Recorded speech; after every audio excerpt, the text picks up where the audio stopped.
Okay, good. So I was just trying to prepare some course notes for us all, but my computer got a bit weird, so I didn't do it. I'll do it at the lunch break. Once I'll send those as a PDF, and probably you can put them on your so you can put them up there. Can you, Catherine? People can just download them, or what? Or shall I? You send them all as a bulk email to everybody. It's up to you. But I'll do that at lunchtime. Okay. Okay, are we ready? Catherine, yes. you want to speak? Introduce. Yes, ma'am. Yes. So for those of you who were, I can't hear you. You can't hear me? Oh. I can't hear you, Catherine. I can't hear you. Can anyone else hear me? Yeah, I can hear you, Catherine. You can hear me? Okay. Can't hear a word, Catherine. I'm on my video. I think that might be on Venerable Robina's side. Yeah, so looks like it. Oh, what's that? Oh, what's that? Hello, can you hear? That's me. That's my volume. That's not speaking. I don't know. Can you? I don't know. Hang on. That's crossed. See, look at that. That's on. That's on. Look. But it says there. See, and I put it on. There it is. Hello. Talk now, Catherine. Hi, Robina. Can you hear me? Good. I can hear you now. Oh, good. Good. Excellent. Okay. Wonderful. All right. So we'll get started. Welcome everyone to the workshop. We create our own reality. It will be from 10 to 12 Mountain Time and a break between 12 and 1, and then again between 1 and 2. For those of you who weren't with us last evening, Lama Yeshe House is very honored to virtually host Venerable Robina for her teachings. She is a Buddhist nun that was ordained in the late 1970s and has worked for FPMT since that time for Lama Yeshe and Lama Zopa Rinpoche. We're very honored to have her here, especially during such a difficult time, and we thank her for all her wonderful teachings today. If anyone has a question for Venerable Robina, please wait to the end and then unmute yourself, or unmute when she asks for questions. You can also use the chat box if you prefer, and we'll try to get to all the questions. And if there's any content that she'd like to send, I could email it during the break to everyone. Good. Yep. Okay, people. Maybe all of you we weren't all together last night, but never mind, we'll continue from yesterday, but I'll summarize as usual. So yeah, we always start as usual. We can start with our little aspiration, putting ourselves in the right direction, and it really makes sense. We mightn't say it's motivation. If you go out to the shops to get your breakfast, you don't say, what's my motivation? You say, what's my goal? What am I doing when you're going to, you're going down the cafe to get breakfast? If you don't have that, you don't know where you're going, do you? So motivation means that, stating where you're going, it's stating what you're doing. And we're doing that with our mind. So here we're thinking we're going to listen to Buddha's teachings, whether we've heard them once or a million times, doesn't matter.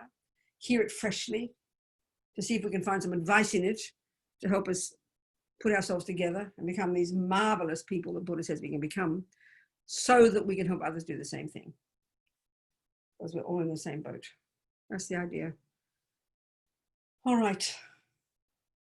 Sangye charang soke chognam la jancho baru dagni kyapsuchi dagi chonyen gi personam ki drola penche sangye dropa shog sangye charang soke chognam la jancho baru dagni kyapsuchi dagi chonyen gi personam ki drola penche sangye dropa shog sangye charang soke chognam la jancho baru dagni kyapsuchi Dagi chönyen gi personam ki drola penche sangye dropa sho. All right.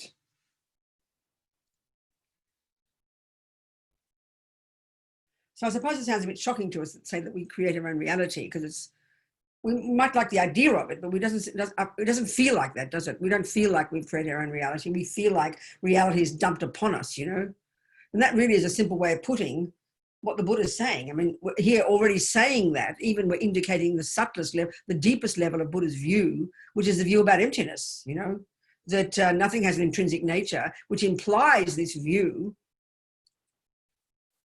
or actually, yeah, that things are coming from the mind.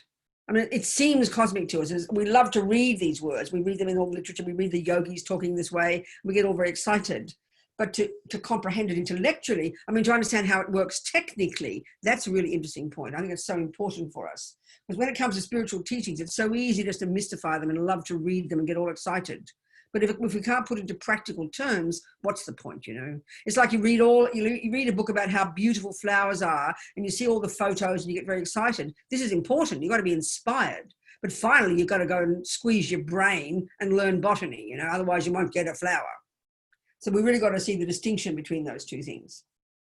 And that, I think, is a really major one when it comes to us, let's say, a spiritual path or anything, any body of knowledge, actually. You know, we all got certain connections and we like certain things, you know. So we might, you know, why even we're here now is because we've heard Buddhists before. We've heard some teachers. We heard the name Buddha. We read a couple of things and we thought we liked it. We felt attracted to it. And so then we like it, you know. And many of us, that's how we remain as Buddhists. We think, I like Buddhism. I'm a Buddhist. I believe in Buddhism. That's wonderful. Better than nothing. At least it's not believing in something that'll harm others, you know, at least it's something that's useful, but it's not enough, you know, it's not enough. That familiarity, that liking something is a result of having done it before, which is the view of karma. But it does, first of all, the fact that you like something doesn't mean it's good. And secondly, the fact that you like it doesn't mean you know it. But we often conflate all of that.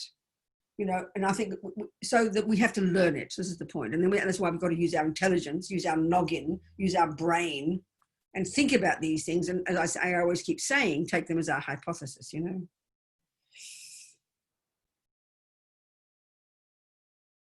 So here, you know, we create our own reality. As His Holiness says, it's like self-creation, which I think we said last night is quite a shock for us. One view in the world, which is a very powerful view that's very prevails, which is the view of what we call religion, will asserts a creator, asserts a being, a powerful being, who is the source of the universe. This is a really powerful concept, actually. It's an incredible concept. The implications of it are quite intense, you know. Somebody has literally created the universe. And so clearly that person is the one we have to refer to, whose wishes we must do, who has power to punish and reward. And that's sort of at a very gross level, but that's how we think. But I think that view of punishment and reward and morality and ethics, you know, there's information coming from on high that someone says we're supposed to do. This is a very powerful concept. But I think see, Buddha's saying that view we've made up. We've made up that view. We've made up this dualistic view that there's something out there that's imposed upon us and someone says, like a policeman, you must do this, and if you don't do this, you'll get punished. Because you look at our world, you might be a communist and you've still got that view philosophically. You might be a person, an ordinary little person in your mother's household, and she says, don't do that. And you say, why not? We know her answer. It's the same as God, because I say so. And that's how we think. So we spend most of our lives trying to be good girls, obeying the laws, the police, the judge, the next door neighbors, mummy, daddy, grandma, grandpa, you know, all these views we have to try to be a good girl. This is very much a way of speaking very colloquially about the way our mind works right now, which is trying to understand attachment, understand aversion, understand karma. This is the nuts and bolts of the Buddha's approach, you know. So the Buddha's view is that there's no boss out there. There's no one who created anything. There's no one who, you know, this is such a concrete view. This is the actual view of complete concreteness. Someone makes a world, you get plonked into it, and then you've got to somehow handle it, you know. That's exactly what we think about. We think that if we're not Christian, then we might be materialist. And if we're materialist, we don't say God made the world, but we think someone did somehow out there. Even if it's, or mummy and daddy made me and somehow plonked me in this world, and then I've got to handle it, you know. It sounds cute, but this is really profoundly what we feel. We have these colloquial terms, I didn't ask to get born, not my fault. This is a joke, but it's deadly serious because that's what we actually feel philosophically in the bones of our being. And this philosophy is the philosophy that Buddha's arguing with. He says this is not a real philosophy. It's not realistic. It's not possible. Things can't exist like that. It's demented. The mind is a central thing. The mind is all the way from the beginning of Buddhism to junior school, high school, university, the compassion wing, and all the way to Vajrayana. The whole point that the constant is mind. The constant is consciousness. The constant is cognition. The mind is absolutely central, you know, in everything in Buddhism from beginning to end. So even beginning to understand it, even intellectually, what the mind is incredibly important to properly understand Buddhism, even theoretically. You can't begin to understand karma if we can't understand the mind, because we think of it as some external set of rules and that's why the point that Victor made yesterday was a very good point. You know what, you got to learn the rules. And then we assume rules are made up by somebody and plonked on us. That's how we think. But it's not like that, Buddha says. It's not like that. He's not a creator. He's not a rewarder. He's not a punisher. There's no concept like that. Although when we read about it, and it's sort of interesting, I think, the Tibetans, when you read Tibetans, they're kind of it's almost like very medieval. They're very 10th century. And so it feels, when you read Tibetan literature, it's very interesting. It feels very fundamentalist, very heavy duty. When you read, I mean, it's like when you read about all the classical presentations of the Lam Rim, it's so fun. It feels fundamentalist. It's very fascinating. It's just their style, you know. So when these lamas come into the West, and I can see that with Lama Yeshe, certainly His Holiness, they learn a whole new way of talking that suits our minds, because the difference is quite phenomenal, actually. The way we brought up in different cultures, you know, this cultural way we package things. And that's what was extraordinary about Lama Yeshe. I mean, from the very first, I remember in the early 70s, very early, mid-60s, when he first began to meet Western people. I remember one American man who's now dead, Gene Smith, who was this amazing guy, spent 30, 40 years into India, actually, interestingly, employed by the Library of Congress in the States to collect and save Tibetan texts. It was an amazing thing. America's got some interesting karma with Buddhism. It's very fascinating. I mean, he was employed by the government, the Library of Congress, for 40 years in India, to collect Tibetan texts. And then he went back to the States, and then the Rubin Museum, I think in New York, they then funded him. He passed away now. Anyway, he spoke Tibetan, and he was since the 60s, and he was in India. Then he came back and he met, but when he was in Darjeeling in 65 or something, he knew Zina, this woman who's the first Western student of Lama Yeshe and Lama Zopa. This kind of, Lama Yeshe always called her a Russian princess. I think she was a Ukrainian aristocrat, but Lama preferred Russian princess, you know. Her name was Zina, the first Western student. So he was a friend of hers, and he met Lama Yeshe. And Lama, even just then, the few English words he had, like chaotic. I know when I have to edit Lama and you hear a transcript, there's no structure. You almost have to intuit what he's saying. But he had this extraordinary ability to say the words that made sense, you know. And I remember Jean saying he could not believe Lama's incredible skill, just sort of intuited to know how we talk. From the earliest time he had any contact with Westerners, he just kind of understood and chose words that was so suitable. And so I can't stress the difference. It's quite incredible. When you read, you know, anybody who's heard the classic Tibetan teachings from the classic presentations from the classic Tibetan teachers who've had no contact with the West, it really is like medieval. I remember hearing the lamas, it was medieval. I remember hearing Lama Zopa for the first time teaching the Lam Rim when I first met the Dharma, mid-70s. I couldn't believe. I didn't understand a single word he said, you know. I couldn't believe this arcane thing. First of all, I didn't know what the content was, but this way of presenting was just so arcane. It was so strange. And then Lama Yeshe would come on in the evenings and I'd sigh with relief. Oh, thank God. This makes sense, you know, because he spoke psychologically. He spoke somehow, it's hard until you've heard the classic Tibetans, then you hear the Western way of putting it. It's very fascinating, you know. So for me, since I first heard the teachings from Lama Yeshe and Lama Zopa, I had this feeling, we're at this time, aren't we, of this bridge between this amazing culture where Dharma has been for 1400 years, easily. 1400 years? 1200, 700. 7, 8, 9, 10, 11, 12, excuse me, 13, 14, whatever it is, 1400 years in this amazing place up in the mountains in the, you know, in the Himalayas where no one bothered them. So they kept it all extant and intact. It's unbelievable, you know, these amazing beings. And I realized that now they are coming down to our old junkie culture down the mountain, and they've got to find ways to communicate with us. I mean, how incredible, how kind, you know. And I realized when I first heard the teachings and I decided to become a nun, that it's sort of our job at this time, at this really crucial, and we're still in this bridge period, and we're still in a bridge. It's only 50 years since these lamas started coming to the West. And you know, it's only 50 years, you think about it, and it's our job to be this bridge, you know. That means we have to find ways. That's why I find it so important, my job. Lama Zopa gave me this job 30 years ago. He said I had to teach, so I do my best. Our job is to find the way to express it in a way that is coherent to us. And often that can be very rude and arrogant because we can just chuck out the old stuff and create our own stuff. That's about the worst thing possible. Cannot do that, you know. So you've got to first internalize the way it's presented, and then through our own experience, we can re-say it in ways that make sense, you know. For me, this is what I found so important. Then we'll begin to hear it properly. So anyway, what's this karma, you know? The mind, I mean, the mind is the main thing. The mind, first we've got to know what the mind is. If we don't know that, then karma's nonsense. Emptiness is nonsense. Everything's nonsense. We don't know what this consciousness is, because it's the consciousness, the mind, that in which everything happens. All the happiness is in the mind. All the suffering is in the mind. There is the outside world, but we're talking about the mind, the creator of everything. The mind is the source. And this is not the way we think in our culture. So even to hear it, it can sound cosmic, you know. So to begin to comprehend how karma can work and all the rest, not to mention emptiness, where we're going, because this is implied by karma, we have to understand first intellectually, what is this mind that Buddha is talking about? And again, I always keep quoting. It was these amazing Indians before the Buddha. They're the ones who first came up with it. They're the ones who first really began the investigation of the mind and the nature of self and began to posit what the mind is.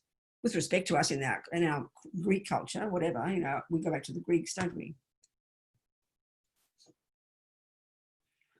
They're the ones who began the investigation to the nature of self. It's incredible when you think about it. And they're the ones who came up with their understanding, their observation of this law of karma. The Buddha came along and he didn't chuck all that out. He kept moving in his own direction, got his own interpretations of all of this stuff. And here we are, 21st century. That's what we're in, isn't it? 21st century, yeah. So, okay, mind. Whether you want to understand Vajrayana, whether you want to understand compassion, whether you want to understand, you know, Buddhist psychology, whether you want to understand karma, they're all the components of the path all the way to postgraduate. You've got to know the mind. Everything comes down to the mind. So the Vajrayana approach is kind of interesting too, about in terms of the physical world. Vajrayana is very helpful. It posits that the entire universe, there's only really two phenomena, thinking simply. There's consciousnesses, individual mind streams, billions and billions and billions and trillions and countless trillions. And of course, never more or less, because no mind comes into being and no mind goes out of being, which already sounds so cosmic we can't believe it. We'll look into the logic of that. That's why we don't need creating, Buddha says. We've been existing since the beginning of time. It sounds hilarious. This is a logical deduction for the Buddha. And this is a crucial thing to even comprehend too.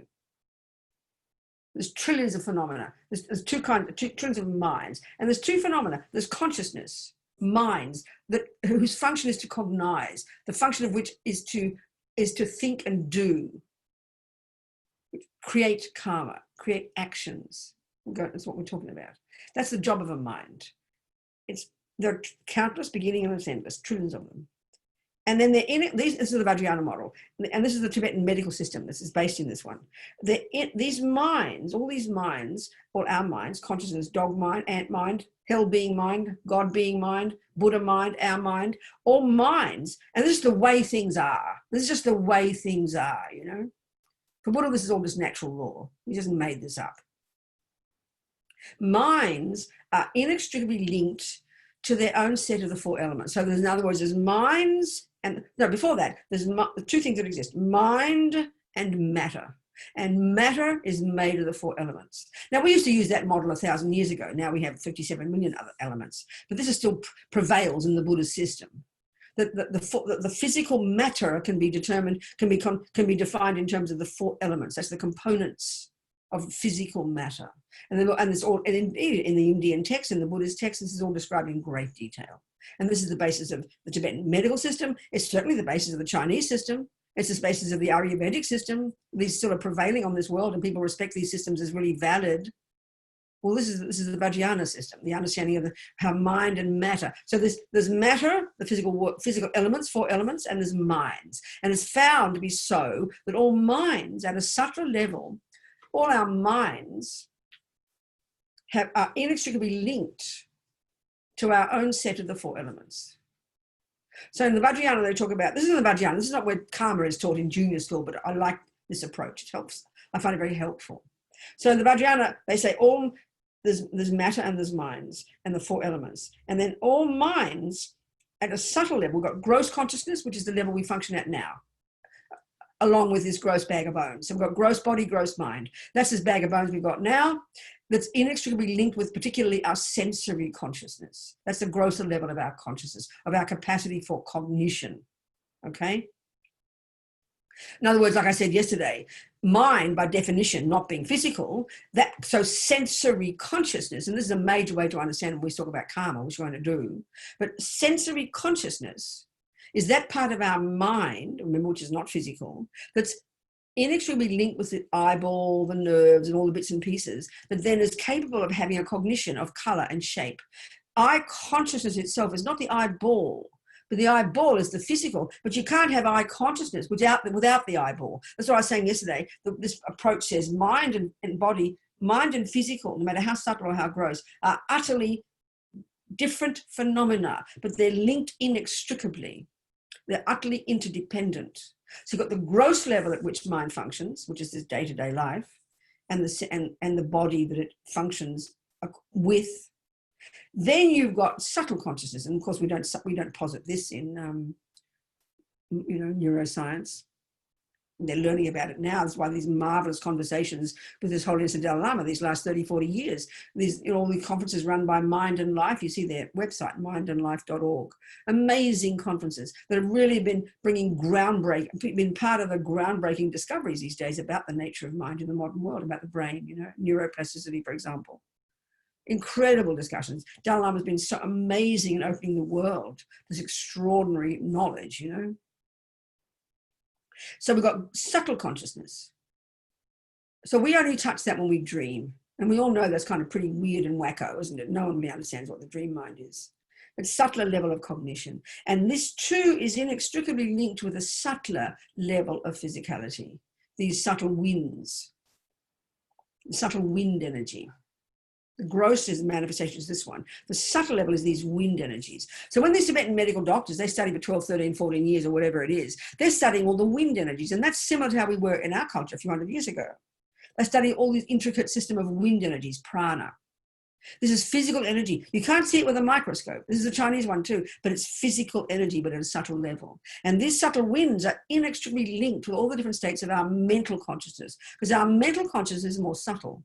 The sensory is the gross, mental is more subtle, and all our states of mind are linked to these wind energies which course through a system of 72,000 subtle channels that pervade our entire body. This is the as I said, the basis of the knowledge of the Tibetan doctors.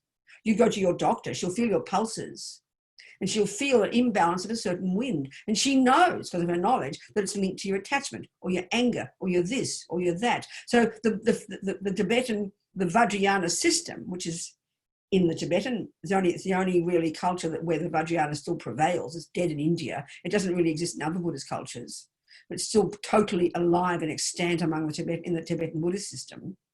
And all the teachings in Buddhism lead to this one. Then in that system, the Vajrayana understanding of this subtle wind and subtle mind is crucial in order to really begin to develop ourselves, to speed up our process of becoming enlightened, So I remember Lama Zopa saying, and I found this so helpful. So this is not karma. Karma's junior school. We're talking postgraduate here, okay? But it's very helpful to know this. And there's something interesting about Lama Yeshe too. Someone emailed me recently and said, why don't you talk about Vajrayana, Robina, And I said, well, I teach what people ask me. But sometimes I stick things in that I want, right? So now I'm saying it, I'm doing it.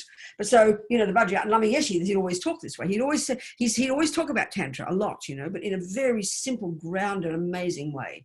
Made it really understandable psychologically. Because he said he felt that the West, us modern people, who are full of raging attachment and raging delusions, a million times more intense and violent than more traditional cultures like Tibet back in the, like was medieval almost before the Chinese communists came along, that somehow we understand psychologically the concept of Tantra, Vajrayana. And he was always very extraordinary how he talked about it.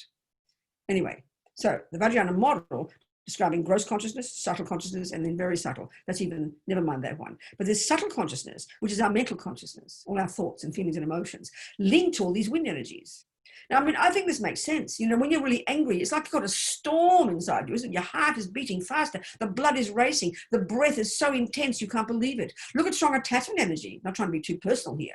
Look at the intensity of the physical experience. That's the wind energies going berserk, Anxiety. What do you think anxiety is? Anxiety is your mind, your strong attachment mind, craving, wanting, grasping, polluting your wind energies. So you're having literally a physical panic attack.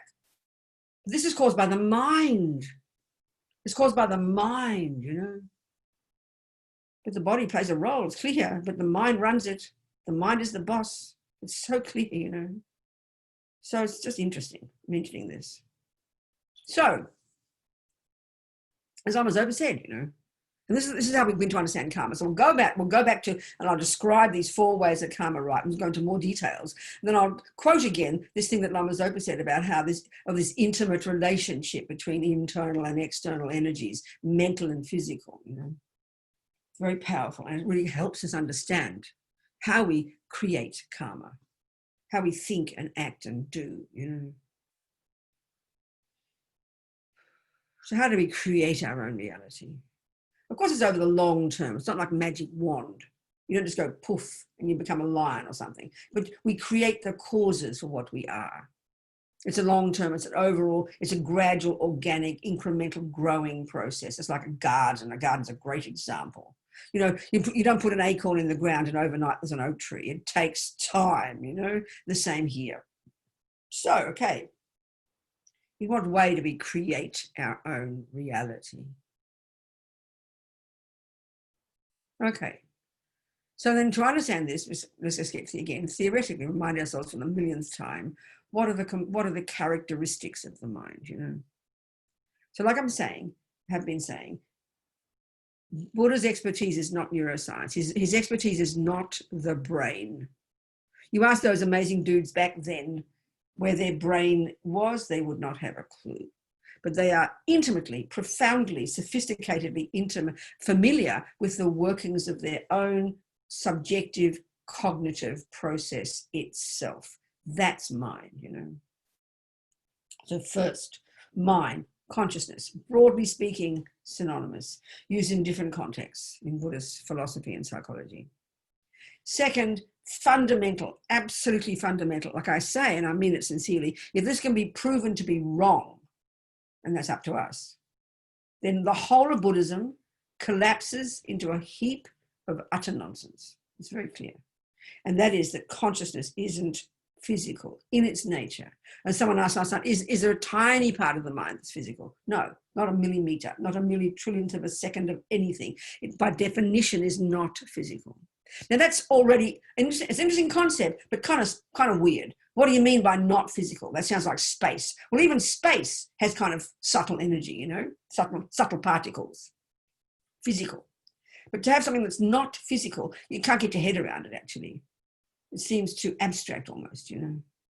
I remember reading in a commentary of His Holiness the Dalai Lama on Mahamudra, which is this marvelous technique, and I might read you from Lama about the mind, you know, in this weekend. You know, as His Holiness said, it's easy to say all these words and talk about the characteristics of mind and learn all the mental factors and blah, blah, blah. We need to, but to actually experience directly your own mind, that's pretty sophisticated. That's pretty high, you know. We've got to go towards that eventually, of course. That's where we're heading, you know. So anyway, okay, mind is not the physical component. 1, 2, and this is so clear, and this is fundamental. The essence of this is from the view of karma. And again, this is the shocking one. There's not a millimeter. There's not any component of any of our thoughts and feelings and emotions and unconscious and subconscious and instinct and intuition. There's not a millionth of a millimeter of any component of our mind, our experiences, that is coming from anyone else. This is the most important point to hear. But this is beyond shocking.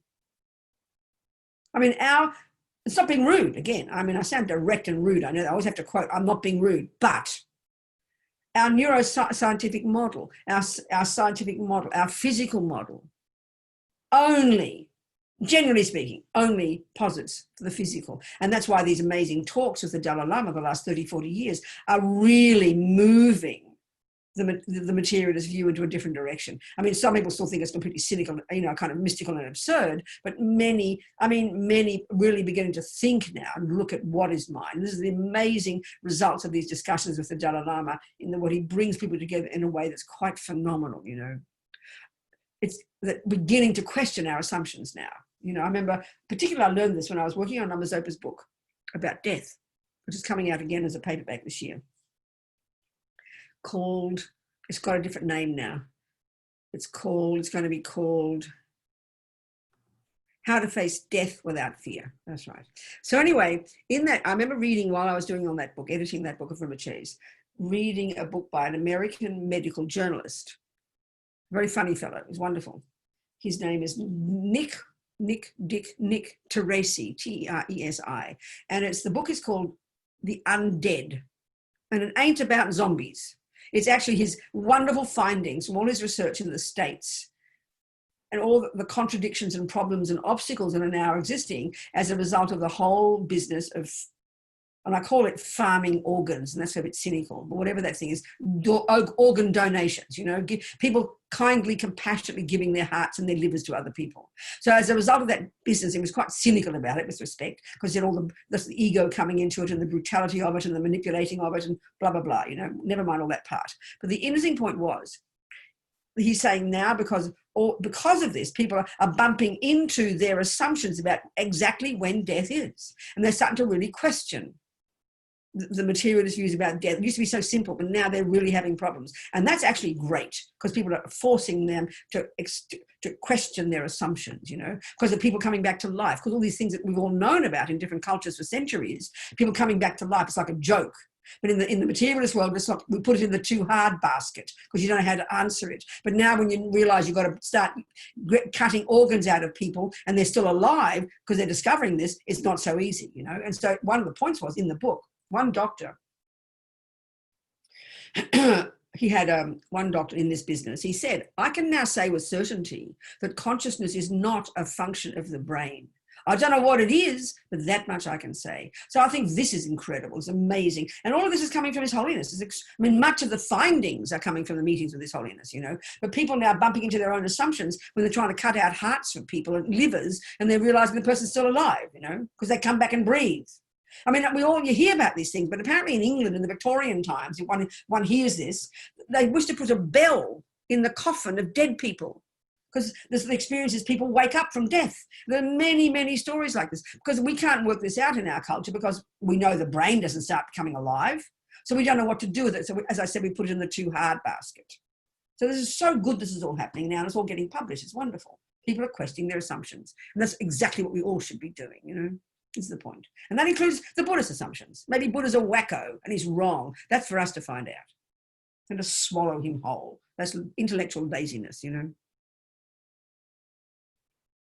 So, okay, Buddha's assertion and where does he get this information from? His own direct cognition with his own mind, that mind is in its nature, not physical, and mind in its nature does not come from another person. They don't talk like this in Buddhism. This is my way of saying it. But for me, the more I buy into the Buddhist views and try to work with them and make them my path and make them my experience, it's like completely the most demented idea possible is that someone can make a mind. This whole business about AI is fantastic, but to really believe that we can create a person with a mind is for Buddhism it's like infantile. It's like a bizarre idea, completely demented, Consciousness for the Buddha is not possible. It's not possible for a mummy and a daddy who have sex, and that's our method we use, isn't it? That's the method we use to make babies. And then out comes that baby, to think that they made that baby. They gave them a body, that is guaranteed. But to think that they gave them love and compassion and intelligence and kindness and psychosis, that for the Buddha is the most demented, bizarre, weird view in the world. And my saying these words makes me sound demented, because it's so clearly and naturally the logic, the view we have. So that's what we have to learn to try and see what Buddha's saying. What does it mean? And crucially, what are the experiential implications of this view? This is what's so important for us to hear. So your mind is not physical. It's got these far more subtle levels of cognition that don't depend upon the gross brain and the gross body. If you were to see a person who's fully accomplished this single-pointed concentration, which is this amazing technique this genius Indians came up with more than 3,000 years ago, where they've accessed this subtle level of their mind, where they've completely subdued the grosser level. If you were to see that person in meditation, they would look like they are dead. No sign of life. And that's the whole business about this death process, which is what we're going to talk about too, is by the time you stop breathing, when we think we're dead and ready for the body bag, you ain't dead yet. Subtle consciousness is still there. And there's easy ways to prove this, actually. You know, I mean, to see indications of the presence of life there still. There's methods. So until there is evidence from the Buddhist perspective that that consciousness at the very subtle level has finally left the body, until then you're not dead. And it normally takes up to 3 days from the time you stop breathing. This is according to this Vajrayana system. It can take up to 3 days. It can be 1 second. You might stop breathing and then your mind will leave the body, but it takes up to 3 days normally for the mind, the subtle mind, to go through its process and then finally leave the body. Then is when you're dead. And there's ways of checking. And this is the one, when I read this book, this is where it's so clear, the problems. Like, for example, this is so fascinating, this experience. He quoted it in this book. Once you stop breathing, this is again from the Vajrayana system, when you stop breathing, that's just halfway through the process of death. They talk about it in terms of 8 stages. So by that point, the senses have ceased. Your grosser level of cognizing thing has ceased. But you stop breathing, the body from the top and the feet up and the head down will be cold, or eventually be very cold. But as long as the mind is there, and we're going to go through this when we talk about the death process, when you touch here in the heart, up here in the center of your chest, you'll still feel it's warm. We'll go into this in a second. But this is interesting. So what happens is, if you're going to do the organs, from when you stop breathing, you're called dead. So they keep you breathing. They keep you breathing. Now, as Lama Zopa says in his book, because I had questions with him about this, so it's in the book. He said it's difficult. He said the yogi, they've got to be careful. He said, because when you stop breathing, the subtle mind is still there. And so the point is this. Okay, I'm saying many things here. Let me get it clear. We know from experiences, and I had my own experience years ago. I remember one time during a retreat, and this is not an uncommon thing. When you go to sleep, the death process is equivalent to the sleep process, okay? It's exactly the same thing, psychologically and physiologically, a gradual process of deconstruction of the various components of the person. So when you get to the point of going to deep sleep and your body, you tap me on my body, I won't feel it. And there's ways of describing this in the Vajrayana system. But at that point, we know I'm asleep, I'm unconscious. But we know we'll have very vivid dreams. And many people, and this one time during a retreat, because that's your subtle consciousness, that level of your cognition, your subtle consciousness, has the capacity to function without depending on the brain. And so it's at that level of mind that people have out-of-body experiences. They're not actually leaving their body. They're not leaving their body, but you have that experience as if you were leaving your body, because your subtle mind can observe things, can go places, can cognize other phenomena, but your gross level can't. So even during a retreat for about a couple of weeks, I think, during my lunch break, we'd have a little nap. We're up in Dharamsala in India during the rainy season. We'd have a nap at lunchtime. And when you meditate, there were 3-month retreats. Well, I'm not a meditator, but your mind something has to happen after 3 months. So your mind gets quite subtle. Quite kind of sharp, So I remember I'd go to sleep and I was deeply dreaming, crystal clear dreams, like it's almost as if you're alive. People call that lucid dreaming. But at the same time, I was completely conscious with my ear consciousness, or whatever. No, it can't be my ear conscious, but I was completely conscious of all the chatting and talking all around me. And some people can even see the things, and that's your subtle consciousness. And that's not an uncommon experience. And many people have this, can see the past, can see the future, can see other things happening. I remember one time in Dharamsala years ago, one Brazilian guy who lived in Australia, he had this capacity, and the Buddhists say with karmically it's due to past meditation, He would come to class in the morning exhausted because he spent the night traveling around the world. I mean, the world calls this astral traveling, but that's his subtle mind. His mind stayed in his body, but he was able to be in Australia with his girlfriend. He'd go to Africa. He'd come back in the morning quite exhausted, and he thought he was the ant's pants, of course. He thought he was a special spiritual practitioner. He didn't want to know about boring old, working on your mind and this stuff. He just thought he was holy, but it was very fascinating. That's the subtle mind. That's your subtle mind. It has that capability. Now, the point is I'm getting to, and another point in this book, to build up to this point, in this book, he had a whole chapter on people who experience what are called near-death or out-of-body experiences. From the Buddhist perspective, they're the same, It's your mind going to a subtle state. The near-death ones, you go through the process. and then you come back again because you're not dead yet, you're not finished. Or the one of out of body, so-called, and he had a whole chapter on people whose experiences had that experience while they were on the operating table. There they were unconscious, but then this is like being asleep, basically. And then they had this so-called out of body. They didn't leave their bodies, but it was their subtle mind observing exactly what was going on the operating table. So, of course, most of the medicos just are cynical about this and don't believe it and blah, blah, blah. But he quoted one particular woman, and he, in the book, who had to have such a radical procedure that they almost had to make her dead in order to do the job of working on her heart. So she quoted she expressed the most detailed experience of observing exactly everything the doctors did, the instruments they used, the music they played, the jokes they cracked. So they can't argue with this, they could not argue with this. So of course they're mystified because they know it's not the brain functioning, the brain was dead.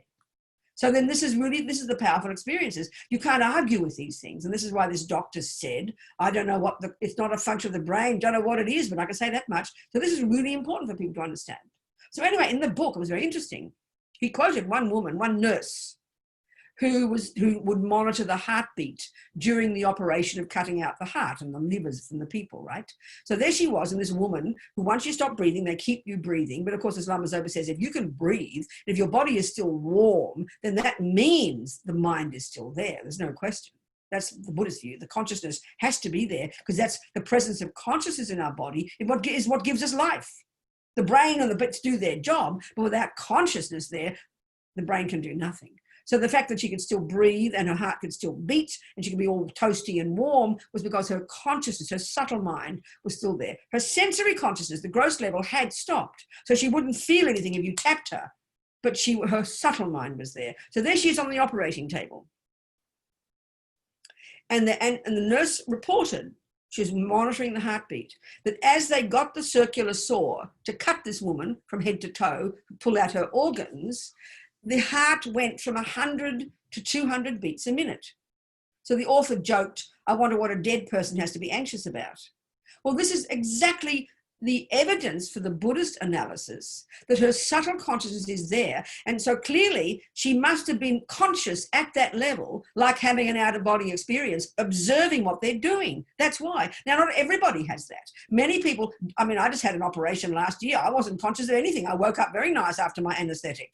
My subtle mind was asleep. Many people don't dream during the night. That's your subtle consciousness. So as many people would have this experience of having their organs taken and it mightn't even disturb them. But she, obviously, we have to deduce by the fact that her heart went from up to 200 beats. She was scared out of her life because there she was. She knows it's still her because she hasn't left her body yet. She knows she's still Mary. She's observing these people cutting her body open and she's thinking, God Almighty, don't you realize I'm not dead yet?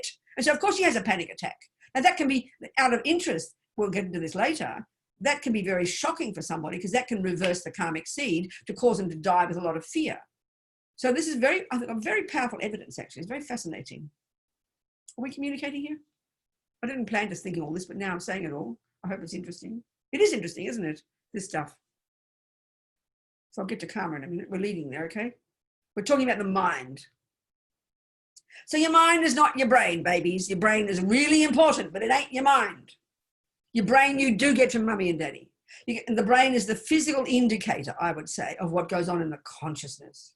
So your consciousness, your mind, not physical, goes to more subtle levels, is not the handiwork of a mummy and daddy.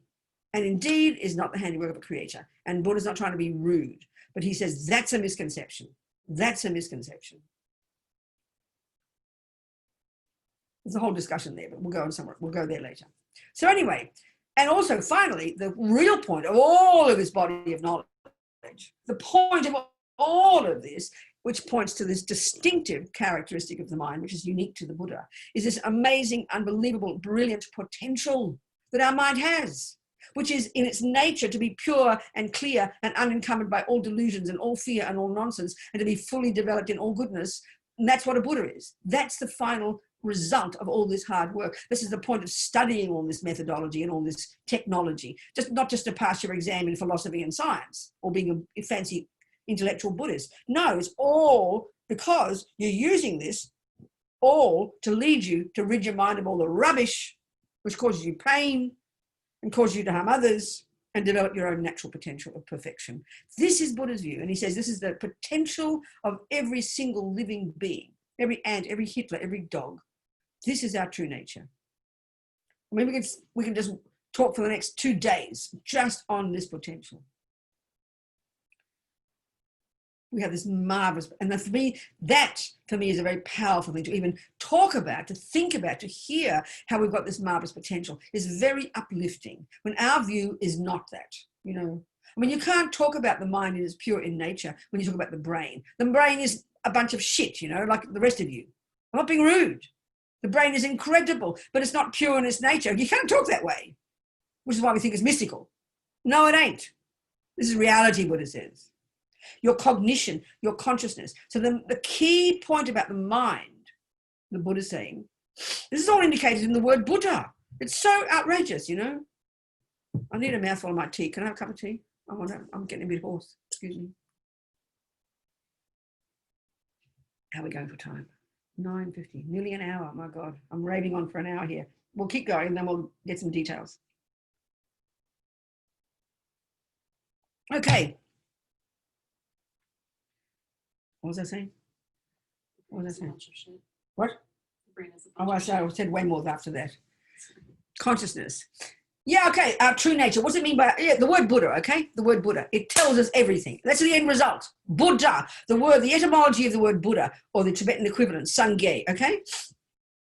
Bud or Sang implies the utter eradication from our mind of all ego, all sense of separateness, all sense of misery, depression, anxiety, neurosis, paranoia, psychosis, jealousy, anger, upset, all this stuff that we are intimately familiar with, that we really do believe is at the core of our being.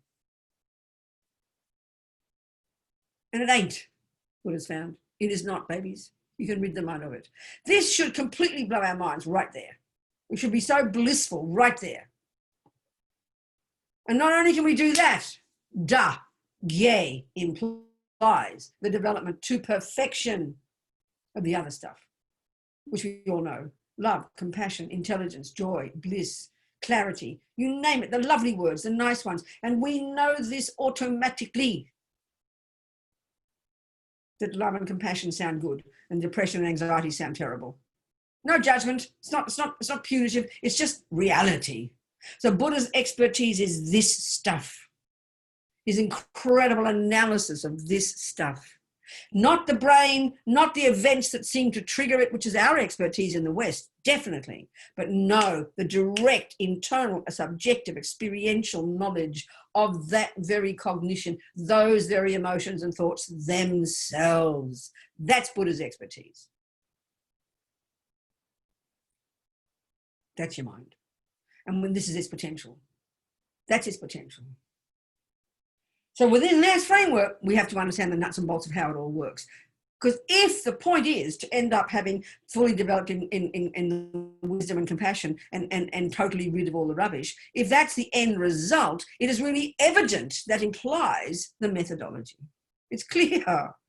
So the heart job of being a Buddhist, then the essential job, is then to be able to use skills to develop the ability to distinguish between the anger, depression, jealousy, and love and compassion and kindness. This stuff that seems to be living together in us right now is a big pureed soup, which we in our psychology, in our neuroscience, state that it is all natural and all is what a person is.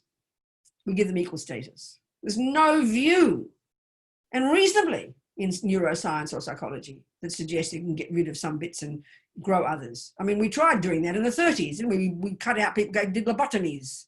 We turned people into vegetables. Didn't work.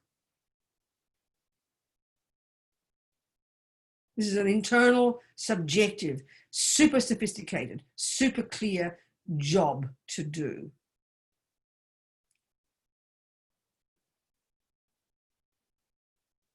So, before we get to the actual job of being a Buddhist, which is like high school, which is being your own therapist, doing the job based on single point of concentration, on shamatha, get honing the mind to be this brilliant skill, so that it can do the actual job based upon studying the Buddhist model of the mind, Buddhist psychology, so that you can, can identify and unpack and unravel and deconstruct and then reconstruct the actual cognitive process itself in order to turn it into the mind of a Buddha.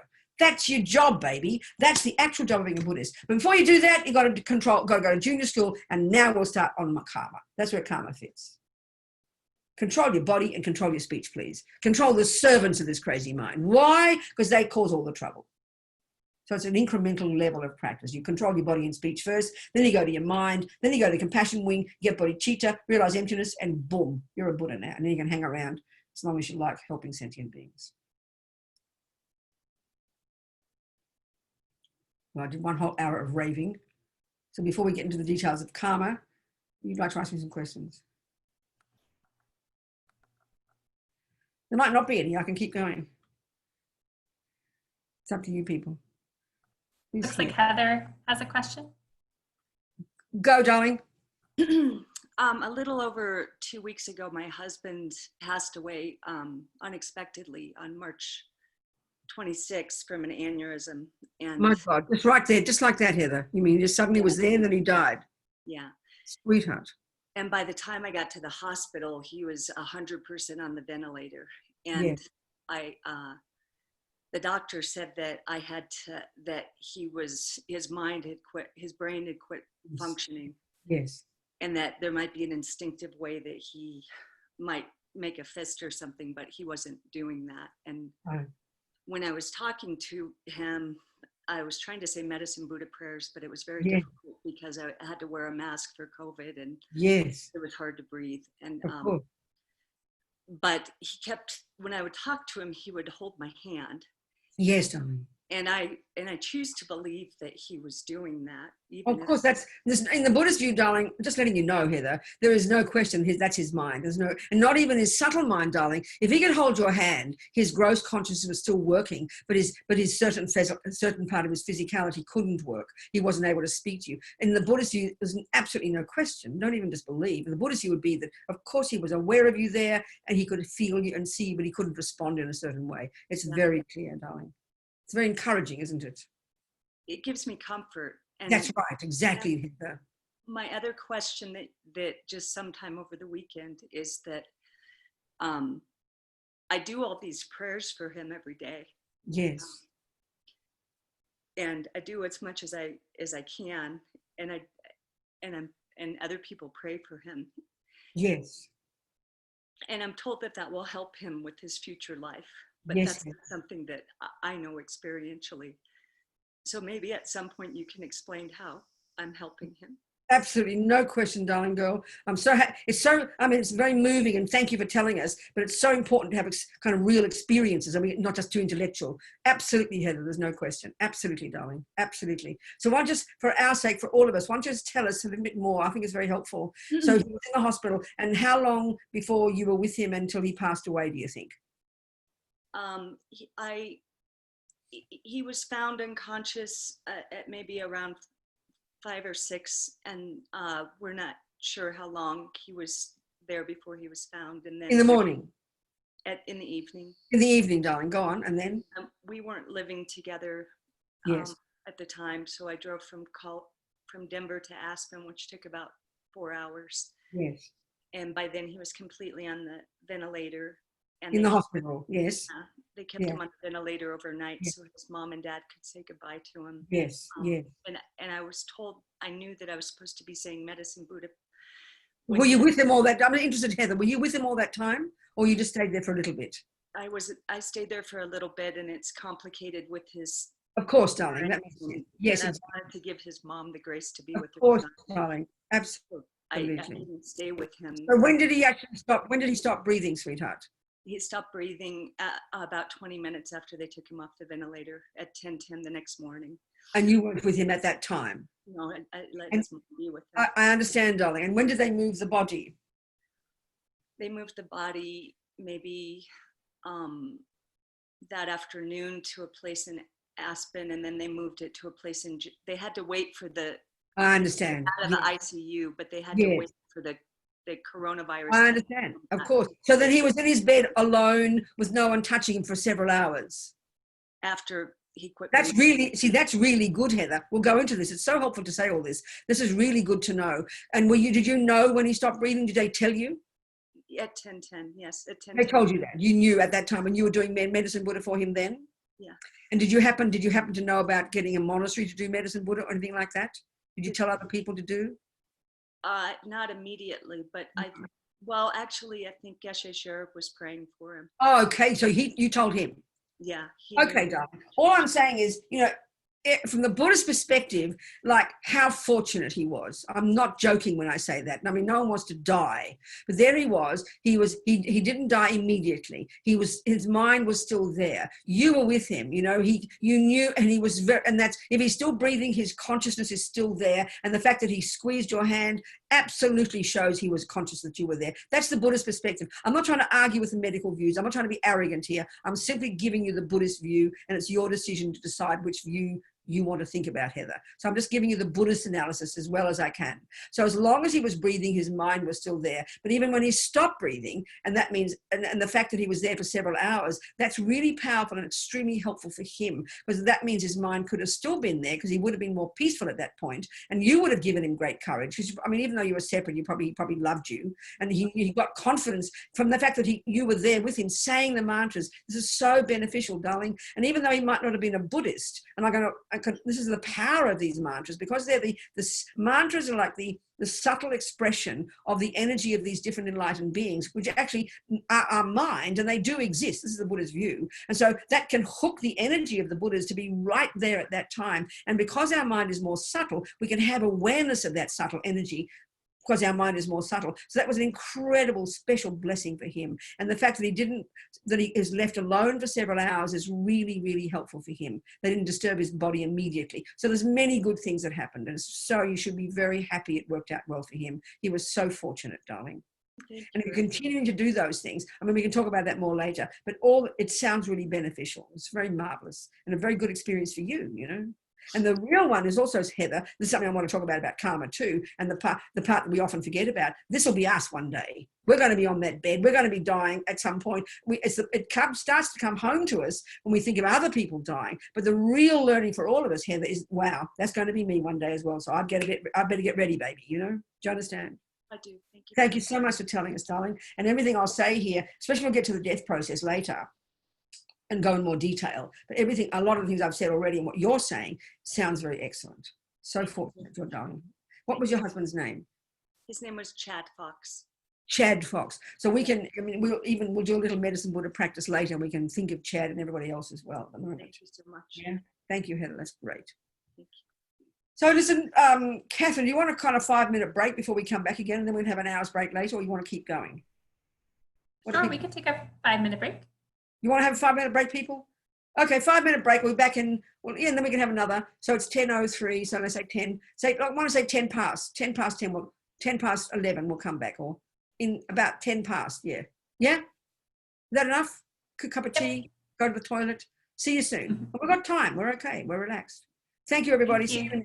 Thank you, darlings. What do I do? How do I make this? How do I turn the camera off? I'll just stop the video. Stop the video. And stop.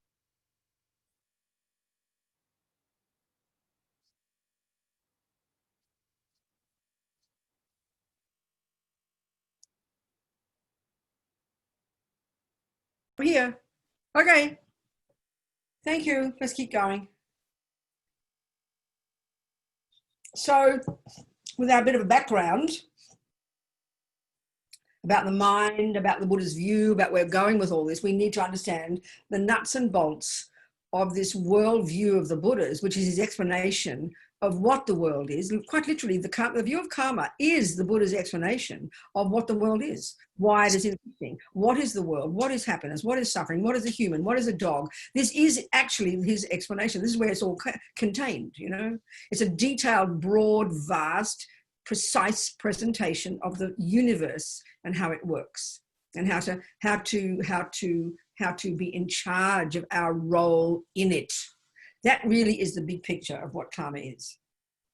Okay. So of course it's so utterly and 100% completely different from the Christian view, for example, and indeed the materialist view, that it's really, of course, it's like science fiction for us. Of course it is. So again, I want to make one point that's so important, I feel. Whatever culture we get born in, that becomes our reality, doesn't it? So if you're an Australian Aboriginal, especially if you've been undisturbed by the white people, you know, quietly sitting there for 40,000 years minding your own business, which they were, and naturally you would have developed a pretty unique, I mean, their view of the world is so unique, I can't even find words for it. They call it dream time, and you attempt to understand how they describe it. It's so completely different, and you can understand why, because it seemed it was untouched by other views, other cultures, other philosophies for so long. It developed in the most extraordinary way. It's really, really fascinating. So think about that, really. This is how human beings are. There they were for all these years in this piece of property there, the piece of land down the bottom there called Australia now, with their own views developing, their own way of describing the universe, who they are, where they fit in it. It's really fascinating. This is what humans do, you know. And then you got everywhere you turn, every country you go, it's the same. And I know every country I go, you just scrape the surface, and beneath it is another group of people who've got another view, who were there first, and there's other people come barging in and take them over. That's the universe, that's the way of the world, isn't it? So everywhere you've got humans, over all these centuries that humans have been functioning, it seems to me, using our brains, using our intelligence. And some of those humans, as the way the Tibetans would put it, have been doing more than merely eat, sleep, and go to the toilet. They've been thinking about the meaning of life. Well, how incredible. I mean, how can any of us be so arrogant and so rude as to criticize them? I mean, we're all so stuck in our own culture. So that, I mean, you know, anybody, I mean, of course, when the Aboriginals met these weird white people coming in, like these aliens, you know, their view completely different of the whole universe. And then you've got every group the same. Every group the same, with their own particular set of views. So you've got the Muslims and the Catholics and the Christians and the 47 varieties of Christians. You've got the 47 varieties of Muslims and Hindus. Everywhere you've got humans, you've got ways of presenting. And I'm seeing it from a good point of view.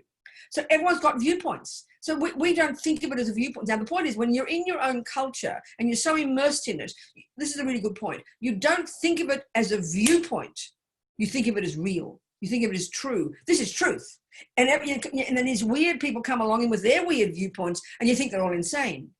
Well, that's how we all think. I mean, materialism happens. I mean, there were philosophical materialists back at the time in India, and they were one of the many sets of views that they would all argue with. They were just as valid then, 2,500, 3,000 plus years ago, but we think we invented materialism now, us clever scientists, you know, arrogant white people mostly, with respect.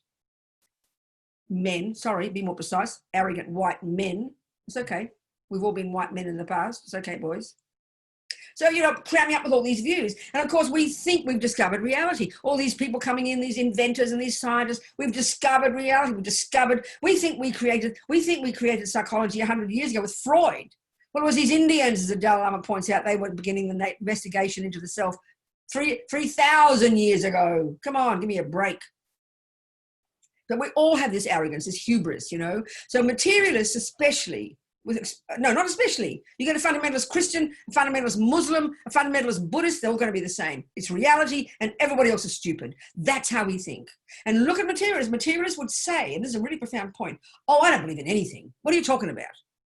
I see reality. But you believe in a creator. You believe in Buddha. You believe in karma. You're weird. That's how we all think. And this shows the incredible arrogance we have. And this is a function of this ego grasping, this primordial set in stone wrong view of I'm right and you're wrong. Because it's only because we're familiar with materialism. We're familiar with the nature of what the brain is, because that's our world and we learn it as truth. You know, I mean, we can see this. We're all stuck in our own narrow mind of what we think is truth. We can see this. It's so clear. Well, all, you know, what we're doing here, what Buddha's saying is that everybody has got to see, every single being in the universe, including the ants and the dogs, have all got their own way of seeing the world. And if you want, that's called a philosophy. Ants have a certain way of experiencing the world, and they respond to it. Dogs, monkeys, you name it. And all the Buddha says this is all a function of our minds and our habits from the past. We come into this life with a set of viewpoints that are so instinctive that we don't think they're viewpoints. This is the key point that Buddha's making.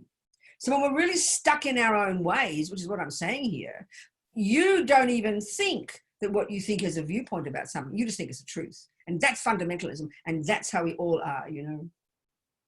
So all we're doing in this discussions, in these meetings, is discussing Buddha's view of the world. It's a set of viewpoints. No one has to believe a single word Buddha's saying. No one has to swallow it whole, or equally you don't reject it if you've got an intelligent mind. You don't have to listen to it. Many people have not the slightest interest, you know, and you don't need to. But that's what we're doing here. We're discussing this amazing worldview, in my opinion, amazing, because, you know, I like it, since many thousand years, about the nature of the universe. What is the mind? What is happiness? What is suffering? What is a world? What is a human? What is a dog? This is Buddha's view. And also, this is the interesting point, Buddhism, he would very happily say, it's a coherent, I always forget that term in science, an answer to all. They say what do they call it? People help me. There's a term in science. We're looking for an answer to everything, a coherent worldview. There's a term, a thing that answers everything. There's a term, a short term. Wolfgang, you must know it. Where's Wolfgang? He's disappeared. No. More than, it'll come. No. Huh? Who spoke? Is that you, Wolfgang? Who spoke? Yes, I'm here. I'm What did you thinking. say? You're thinking. Okay, good. All right. A theory of everything. A theory of everything. That's it. A theory of everything. Yes, theory. Somebody said it will. It's a theory, and this sounds hilarious to us because we think all the scientists haven't found it yet, and they're the only geniuses. Well, Buddha has come up with 2,500 years ago a theory of everything, and that really, I'm not joking. You don't have to believe Buddha. You don't even have to like it. I don't care what you think, but that is what Buddhism is. It's a coherent worldview, a theory of everything. There you go. It's up to you to decide. So now let's talk about this theory of everything from the Buddha's point of view, okay? The first point, which we've discussed a bit, is we've got to get a sense of what the mind is. Otherwise, it's all a joke. It's hilarious. So here we go. The Buddha's essential point when it comes to karma, this is the essence of it, that every millisecond of what any sentient being, any dog, ant, monkey, human, animal, whatever, thinks and feels and does and says, whatever they do with their body, their mind and body and speech, whatever they do every millisecond with their mind, body and speech, whatever they do every millisecond with their mind, body and speech, is this process of creating actions, of sowing seeds, of imprinting in the mind habits, of imprinting in the mind seeds, of sowing seeds, of programming the mind. It's a way to put it. And so sowing seeds is the typical analogy they use, which is a good one. So every millisecond, what we think and do and say sows seeds in the mind naturally and continuously. There's no second that's not doing that. And every seed, by definition, unless you pull it out, will grow and multiply and grow, and then eventually will manifest in the future as fruits. So next level of detail. Every millisecond of what we think and do and say that's labeled negative. And there's who was it yesterday? Victor, what are the rules here? Well, let's go into these. We'll discuss exactly how Buddha defines what a negative action is and exactly what he defines a positive action is. It's precise. Every action that is negative, which is an action, the grossest level is an action done with our body and speech that's driven by a negative state of mind, is necessarily going to sow seeds in the mind that will eventually manifest and ripen in the future as suffering. Every millisecond what we think and do and say that's called virtuous, positive, necessarily, unless you pull it out, will grow and manifest as happiness. That's the next level of detail. So if this is true, and then we check, because one way of describing all of Buddhism, as I've said, is a method for getting happy and stopping suffering, then if this is so, then we're interested in Buddha's approach, we had better learn quick, smart, obviously, how to distinguish between a negative and a positive action. It is so obvious. If we know we want happiness and don't want suffering, this is the logic of it. So all of this is within this framework, within this theory of everything, with this theory of all, this, whatever they call it, in this worldview. Of course, you know, if you try to keep thinking it's the brain we're talking about, you will bump into things. You'll go nuts. You can't do that. You've got to put your own theories aside and look at this new set of theories, if they're new for you, and if they're not new, but you want to familiarize yourself, so listen to them. You can't, in other words, you can't squeeze allopathy into acupuncture. You can't squeeze, you know, modern unstructured music into classical Bach. There's fundamental different sets of rules and laws. So we've got to relax and let go of our own one and put it aside in order to look into this other approach and see if there's something useful there that we would like to choose to apply or not. We are the boss of our lives. No one's squashing anything into us. This is the thing that's so important to understand, which is why it's so crucial to understand Buddha is not a creator. There's no such concept in Buddhism. He is a dude that worked hard. Thank you, hypothesis, precisely. Indeed, he's a person who worked from his own point of view, saw reality as he saw it, presented his findings and said, over to you guys, if you want to do the same thing that I've done, if you want to get the same result, here is what I did, follow my steps. And if you can find that Buddha is wrong, then great, he'd be the first person happy to know. So he's not a creator. This is not revelation. This is information from his own direct experience, you know. This is something so obvious, but we're so used to hearing religion in other ways. I talk about, you know, even just a cookbook. Think about it. The first question has to be, I wonder where this information came from. You've got to check on the author. Are they valid? So there's only several options for that information in that cookbook. This guy has either made it up, or he had a dream about it, a revelation, he writes it all down, or it's his own experience, really. Or he stole it. There's only so many options. It's information, it's methods. Where did he come from? From his own experience. Where did he get it from? His mummy. Where'd she get it from? Her mummy. Where'd she get it from? Her mummy. It's an unbroken lineage holders, people of knowledge who pass it on. And then he experienced it, this boy, and he wrote the book and he said, this is my findings based upon my kind mother. And he thanks his mummy, he thanks his teacher for showing him these methods. And now he's proved it by making this cakes and he's even got pictures of it. That's what information is. And that's what we call science. But we're so addicted to thinking religion is made up. I mean, that itself is such a weird concept. We think like that. It's so bizarre, you know. So Buddha is like that cook. Where did this information come from? Buddha's experience. What else? You don't believe him. You don't believe that cook because he tells you it came from his experience. He might be lying. It's up to you to find out. Buddha's done his job. He's relaxed. He's presenting you his findings. Over to you, honey. The onus is on us. Check it and prove it and analyze it. But we're so addicted to swallowing things whole and believing what we're told, and then we can blame somebody when they turn out to be wrong. Well, we're the baby, not that person. Don't blame the other person. No one's forcing it down our throats. We're so used to that. We've got to grow up, okay? We're responsible. So, okay, every millisecond of what I think and do and say will ripen as happiness or suffering. Don't want suffering, do want happiness. I better learn Buddhist botany. Very simple. So let's look at what is a negative action and what is a positive one, okay? Starting point. You've got to start with the basics. So by definition, and okay, now we go to the mind for a moment because this is the point. In the Buddhist model of the mind, the Buddha, from his own experience, presents the contents of the mind, the millions of thoughts and feelings and emotions, into three categories precisely. There's no fourth. There are those that are neurotic, delusional, disturbing, ridiculous, exaggerated, embellishments, emotional, deluded emotion, the source of all suffering and the source of harming others. Then there's the other lot that are valid, virtuous, reasonable, appropriate, in sync with reality, that are the source of our happiness and the source of helping others. The third lot are the mechanics, as I say, in concentration, good memory, discrimination, lots of these that enable us to do whatever job we do well. So now, okay, a negative action of body and speech, this is the first level of the heaviest level of actions we do, both good or bad. A negative one is an action I do with my speech, let's say, or my body, let's say, which is just a servant of my mind, let's face it, that's driven by a negative state of mind. That's what defines something, from my point of view, that's what defines the action I do as negative.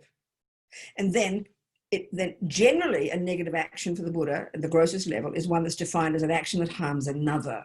So there's one aspect, it's an action that harms another, but what makes it, for me, negative karma, quote unquote, meaning what causes it to sow a seed in my mind that's labeled negative, that causes it to ripen in the future as suffering. That's driven by the delusion in my mind, the non-virtue.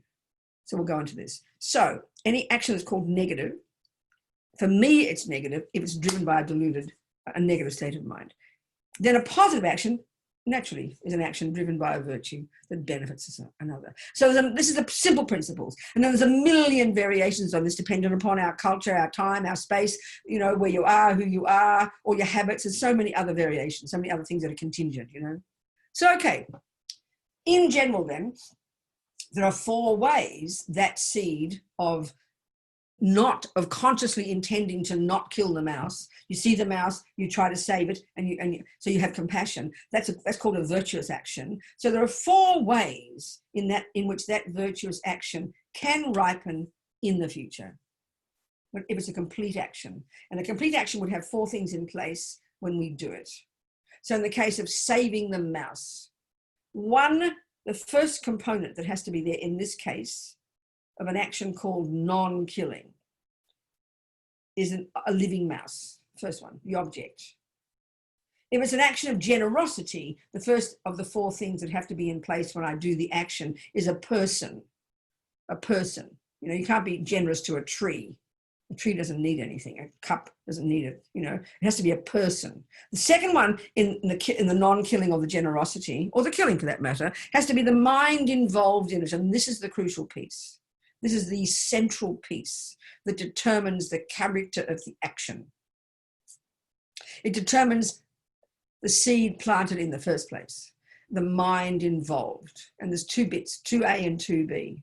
So in terms of the generosity, there has to be 2A. In all cases, the first piece, the crucial piece, 2A, is intention. So this is not meaning motivation here. This is the bare bones volition. I will give $20.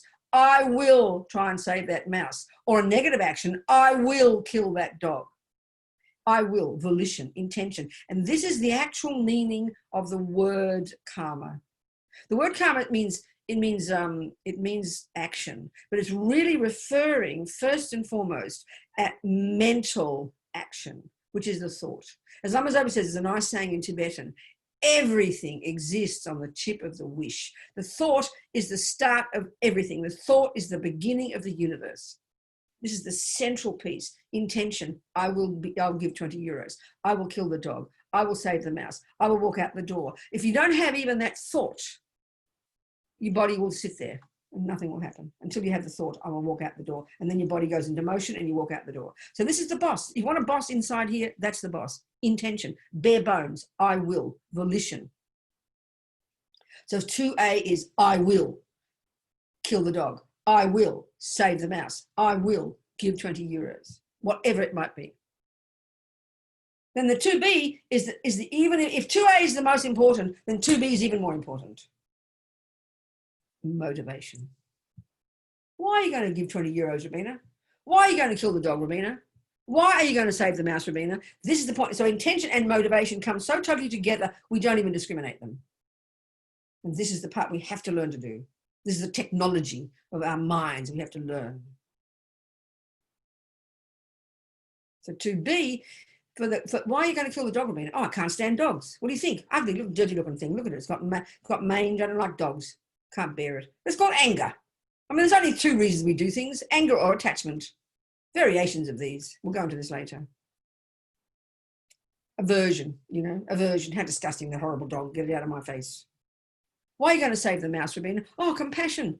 The poor little mouse, look, it doesn't want to die. Little mouse, I've got compassion. And this is the point. The motivation is the thing that gives a flavor. You've got to have the intention, I will. But what gives it flavor, what gives it character, what determines it as good or bad, what determines it as negative or positive is the motivation, the compassion, the aversion.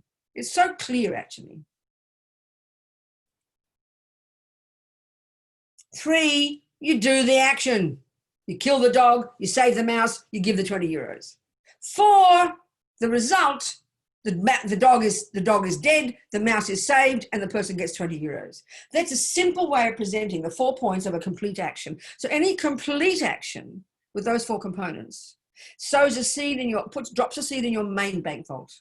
And that's the seed that, in our case, at the time of our death, in the time of our death, that's the seed that was the one that was triggered before we stopped breathing, that determined that our mind would go to our present mummy's human womb. So we can deduce, every one of us, a virtuous karmic seed would have been triggered. And that's why, where's Precious, where are you, darling? Well, your husband died. I can't see you now. You've changed windows.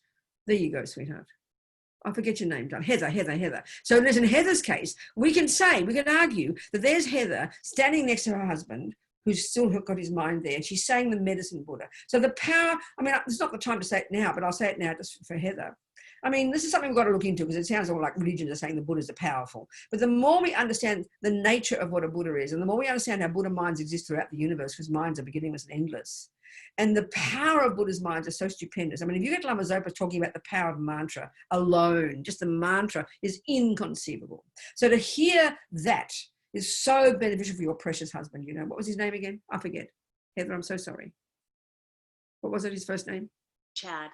Chad. Okay, good. For Chad to hear that, darling, could have been completely the perfect thing for him to happen at that time. It's like he won the lottery, and because his mind, he was feeling better with you there. He was maybe feeling stressed, of course he was, but he knew you were there. He had faith, confidence in you, and he's hearing the Buddha's mantra, and that can bring the presence of the Buddha right there to him. And because his mind's more subtle, he could have experienced the presence of the Buddha's mind. And that, when he did eventually die, that for sure would have helped trigger a virtuous karmic seed for him to get a decent human body, sweetheart.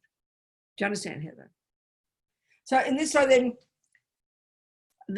that seed we just planted of not killing that mouse drops a little seed into our bank vault, but it doesn't say they're kind of latent. It grows and multiplies, and it seems, isn't it? Seeds bring many fruits, many fruits. It multiplies away in its little bank vault. There's like kind of interest. It grows, dynamic. Karma is very dynamic. It's not static. The same, and that's a virtuous karmic seed, and that will be one of the seeds that at some point in some death or other will be the one that is triggered that will cause us to get a decent human body, at least even a decent human body. Now the other one, the killing of the dog out of anger, that shows another seed in our main bank vault, but it's the negative seed bank vault, and that will grow and grow, and that will multiply and bring many fruits of suffering rebirths. That's the main way a complete action will ripen. The second way our actions ripen is the seeds drop into the second bank vault as a habit to not kill, a habit to be generous, a habit to kill, a habit, and that grows and grows, a habit. The third bank vault is called experiences similar to the cause, and that will drop seeds, this action will have dropped seeds into that bank vault, and that's going to manifest as the experience of having that done to me. Getting killed, having people give me things, and people saving me and not harming me. This is the way everything works. We are the cause of this, and then we receive the experiences later. Fruits in a garden didn't fall out of the sky. They came from the seeds that were planted in that garden before.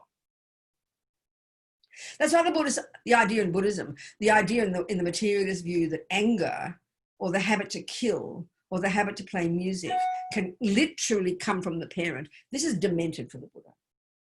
Demented. You can see evidence in genes. It's the same as the brain. It's the physical indicator of what's happening, but it's not the thing itself. And it's not trying to be insulting to scientists and neuroscience. I haven't even studied that much. I'm trying to give you the way to fit it with the Buddhist approach of the consciousness, you know.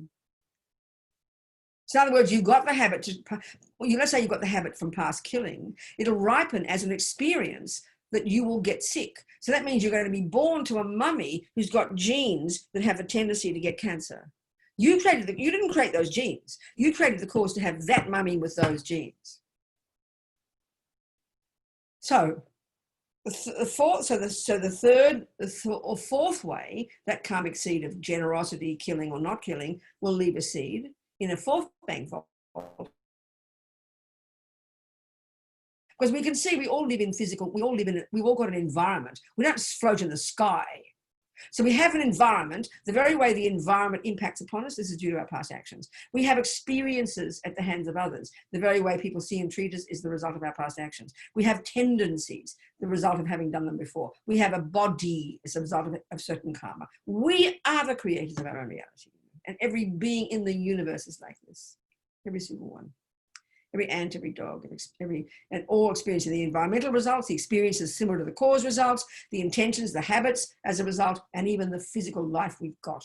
We are the boss. We are the boss. And so this is like technology. It's like this sophisticated technological explanation of why, you know, if you knew karma perfectly, you know exactly why the nose is shaped this way and why that red thing on that fly is that color and why the thing is this one. It's the details of things. It's not random. It's not some holy being doing it to us. It's not creator. It's not good luck. It's not bad luck. It's not accidental. There are physical conditions and then there's the mind. The mind is the thing that runs the show. The mind is the one that determines every single result.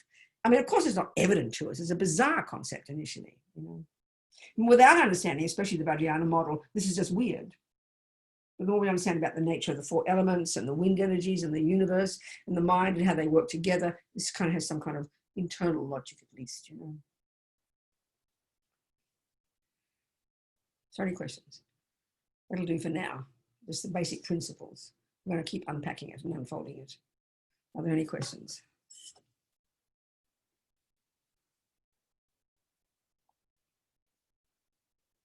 I have a question, Ani. Yes, Cosmo. Once again, thanks for being here. This is great. Great.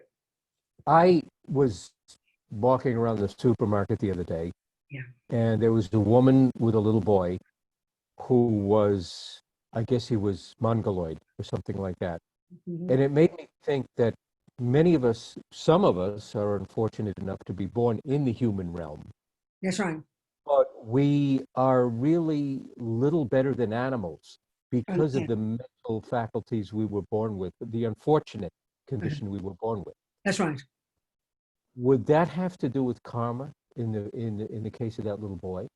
Of course, there's nothing that is, so putting it this way, there's nothing that isn't the result of karma. There's nothing in a garden that isn't the result of the law of botany, is there? That's a good analogy. You know very well, no matter how weird the thing is that grows, it's according to the laws of botany. And so whatever any sentient being experiences, you know, it's the fruit of karma. So whether you're a beautiful, what we call beautiful, with all your faculties working and you're intelligent and you've got a beautiful life and beautiful parents and beautiful thing, or whether you've got, I just saw a photo in the latest of the New York Times, one of the people in the homes in America somewhere, which some state, of all the really suffering mentally ill people who also got really suffering bodies, and you saw them in their wheelchairs, like, you know, you see them on the streets of India with you know, completely like crawling like dogs, with completely suffering bodies, completely curled up, nothing working, you know. This is, everything is a result of karma, but everything. So whether you're beautiful and got vulnerable faculties or whether you've got suffering faculties, each case is the fruit of actions we've done. But the hard part for us, Wasmo, is because we're so imbued with the view of sort of it's good luck and bad luck, it sort of feels not fair that somebody is born like that, doesn't it? And it feels like not fair equally, a person who's all rich and beautiful and famous, how come? And that's why, I mean, I read an article recently too in the New York Times about a foundation of groups of people who are mega rich, who've been given money by their families, and the guilt and the shame they have because they've got money. So it's got, they don't know why they're rich either. So somebody feels guilty because they're rich, and then another person feels bad because they're ugly or something, or have a suffering life. We each of us in our own ways, because we think it's all good luck and bad luck, or we think with some kind of person, it's not fair. It feels like not fair. This not fair concept is very deep in our bones. And when we take the view of karma, there's no logic about not fair. It's just that everything is a result of our actions.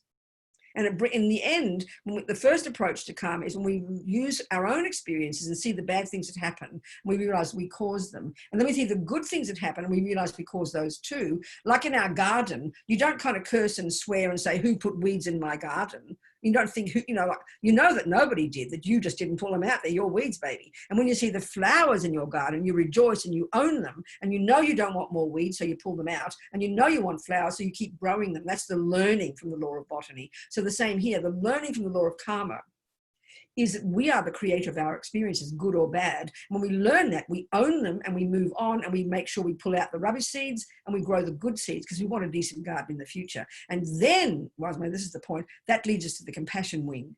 So instead of thinking it's all good luck and bad luck and it's not fair and all these poor people and all these mean people, you realize we're all in the same boat, all experiencing the fruits of our past actions, and all mindlessly creating more suffering for ourselves without realizing. So it brings compassion. Do you understand? That's the approach. Does that make sense theoretically? Yeah? Okay. Anybody else? I mean, there's more. Yeah, we'll just keep going. Any more questions, people? Hello. Oh, where are you? Let me see. I saw you. Hi, Laura. Hello. Check out the window. There you are, Laura. I see you, darling. Talk to me. Yeah, so my question was about the fact that consciousness that you were saying is inextricably linked to matter. Is that the case for the very subtle type of consciousness as well?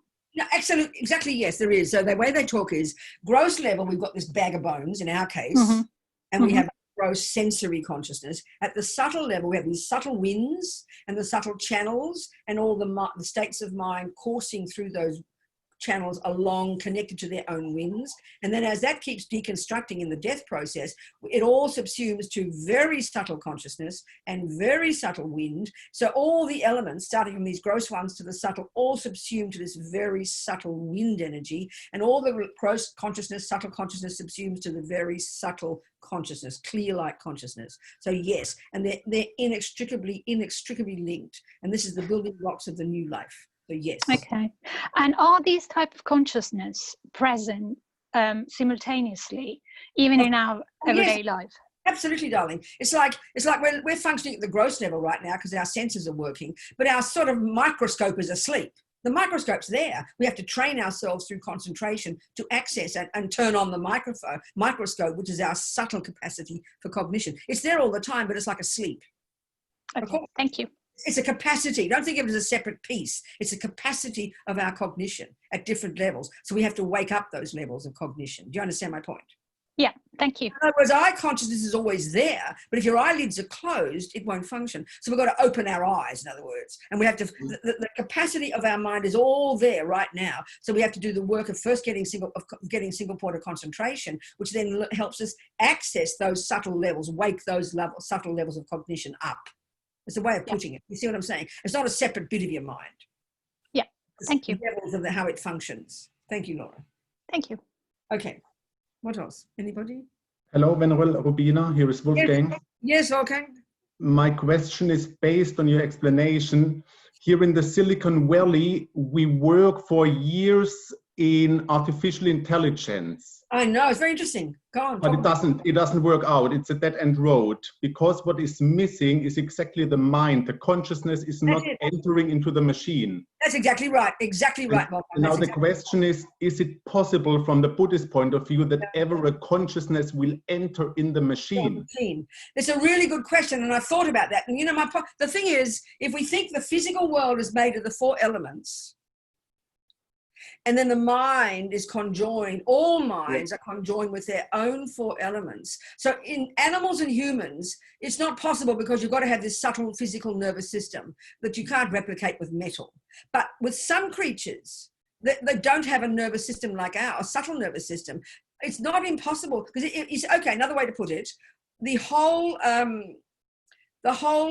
universe is made of the four elements. So if we think of the universe is the four elements at whatever level, subtle and gross. So you could argue, because all the trillions of minds have this relationship with their own four elements, you could say that the physical universe, the four elements, is a conducive environment for minds to exist there. So yes, in a sense, you could argue. Now, first of all, one point, wherever there are the four elements, like this body of ours we know is the four elements, and this body we know is a walking zoo. Under my armpit, in my mouth, it's an entire ecosystem of billions of sentient beings. Now, those sentient beings are living in my four elements, but the four elements aren't their body. So that's one thing to say. So can a mind conjoin with a piece of metal? I don't know. I don't see why not. But I don't see why not. But it wouldn't be a human. It couldn't be a human. It could be something. It's not a human. Yeah, but it doesn't work. Because the human needs but it could be, and it could be I mean, it might eventually, it could be some spirits. I mean, it's hard to say. But I'm wondering if it's not impossible. Yeah. Yeah, but it doesn't work. We try for years. There you go. That's proving the point, perhaps, to the AI people. I don't know. I mean, we can see, but the interesting thing for me about the AI is it depends on humans. It's sort of ironic. It's like Frankenstein creating his monster. As long as Frankenstein's reasonable, the monster will behave nicely. I mean, that's just physical world. I mean, Mr. Toyota creates good cars. And if the car doesn't work, it's Mr. Toyota's fault. It's the same here. You can never make a car. I mean, we're even trying to get cars to drive themselves, but it can never completely be that. It's dependent upon electricity and other matters. So yeah, I mean, it's a really good point you're saying. Is that are you in that business or you just know about it? Yeah, in the Silicon Valley, we work about it. But it's not that the same what they said, we will not generate it. It has to come from itself. We will not put it in. It's not that we create it. No, that's exactly right. So that's why even though you think about the cloning, like that Dolly the sheep and other things we've cloned since, we say we have cloned the same dog in another version. I remember not being rude, but Barbara Streisand was attached to her dog, so she had another version cloned. She thinks it's probably the same dog. No, it's not. No. Dolly the sheep was simply the physical matter, and another consciousness which had such similar karma to the first sheep came along and joined with those cells and became a sheep looking identical. That's like a twin. There's no problem with that, but it's two separate consciousnesses. Absolutely. We can provide the conditions, but we can't create the consciousness. Absolutely right. That's exactly right. So good point. Absolutely. But it doesn't work out. That's where we stand. That makes complete sense. It makes total sense. It's totally correct. Thank you. Good, thank you. Who else? Hi, Venerable Robina. Jimena, yeah? How do you approach to a woman who has been raped and tell her like it's because of your karma? Well, okay, I'll answer in a broader way. Is the same woman, has she had good things happen to her in the past? Maybe, but I work with. I know, Johnny. I really understand your question, but I still want to ask the same question to get us to see the answer. So you're working with people who've been abused, right? That's amazing. Yeah. Yeah, that's fantastic, darling. So this same woman, let's say you know a woman who's been raped. Do you think in her life anything good had ever happened to her? People have been kind to her. People have given her things. People have given her a hug. People have given her a job. Have any good things ever happened to this woman, do you think? Yeah, sure. Okay, good. So let's change your question. Let's change your question, Jimena. And I mean this very consciously. You're saying to me, Robina, I work with people who've had I work with people, no, forget that. Robina, is it due to karma that a woman has good things happen to her? You'd never ask that question, and we never do, because somehow, and we're all the same, darling, it's very fascinating. We don't ever ask why good things happen, because deep in our bones, we have an assumption that we deserve good things, so we don't worry about why, we just want more. But we are very shocked when bad things happen, and then we hear the view of karma, we're even more shocked, and then we realize that we must have created it ourselves, and that is very shocking for us. But it's the same reasoning. Any good thing that ever happens to you in your life is the fruit of actions of yours. Anything bad that has happened to you is the fruit of your karma. There's no question. It's the same law. Weeds and flowers both come under the law of botany. So that's my broad answer, sweetheart. Does that help you? Does that answer your question? Well, yeah, it answered my question, but not the approach to a woman, because I can explain. No, that's different. That's good. You want to know how to be compassionate to her. You want to know how to help her, right? Yeah. You give her love and compassion and hug her and say, how dare that man rape you? This is absolutely appalling. I totally agree. You love her, support her, and to help her to heal herself and begin to grow from this. That's how you help people, according to your capacity. So if it's a Buddhist who comes along to you, who understands karma, like a friend of mine, it all depends on the person's mind, right? That's how you help.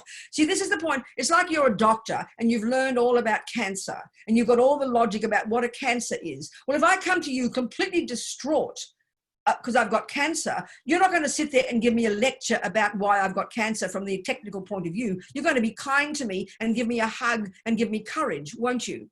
Yeah, of course. Okay?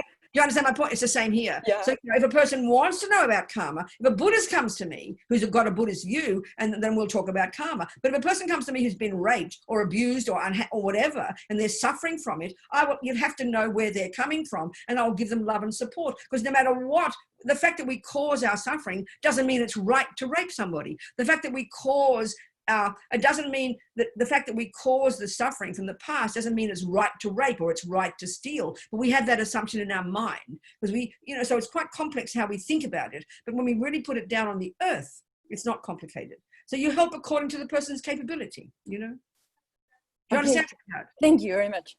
That makes sense. Yeah, a lot of things. You see, the point about karma Because you see, I think that the assumption we have now is that it's all good luck and bad luck.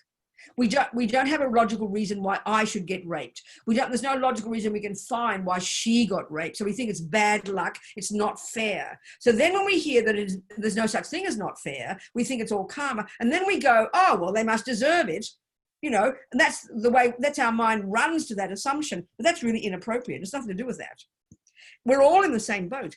Every moment of our happiness is the fruit of our virtuous actions, and every moment of our suffering is the fruit of our non-virtuous actions. It takes a while to hear it because it's so opposite to the normal view we have. So we've got to really unpack it. Do you understand?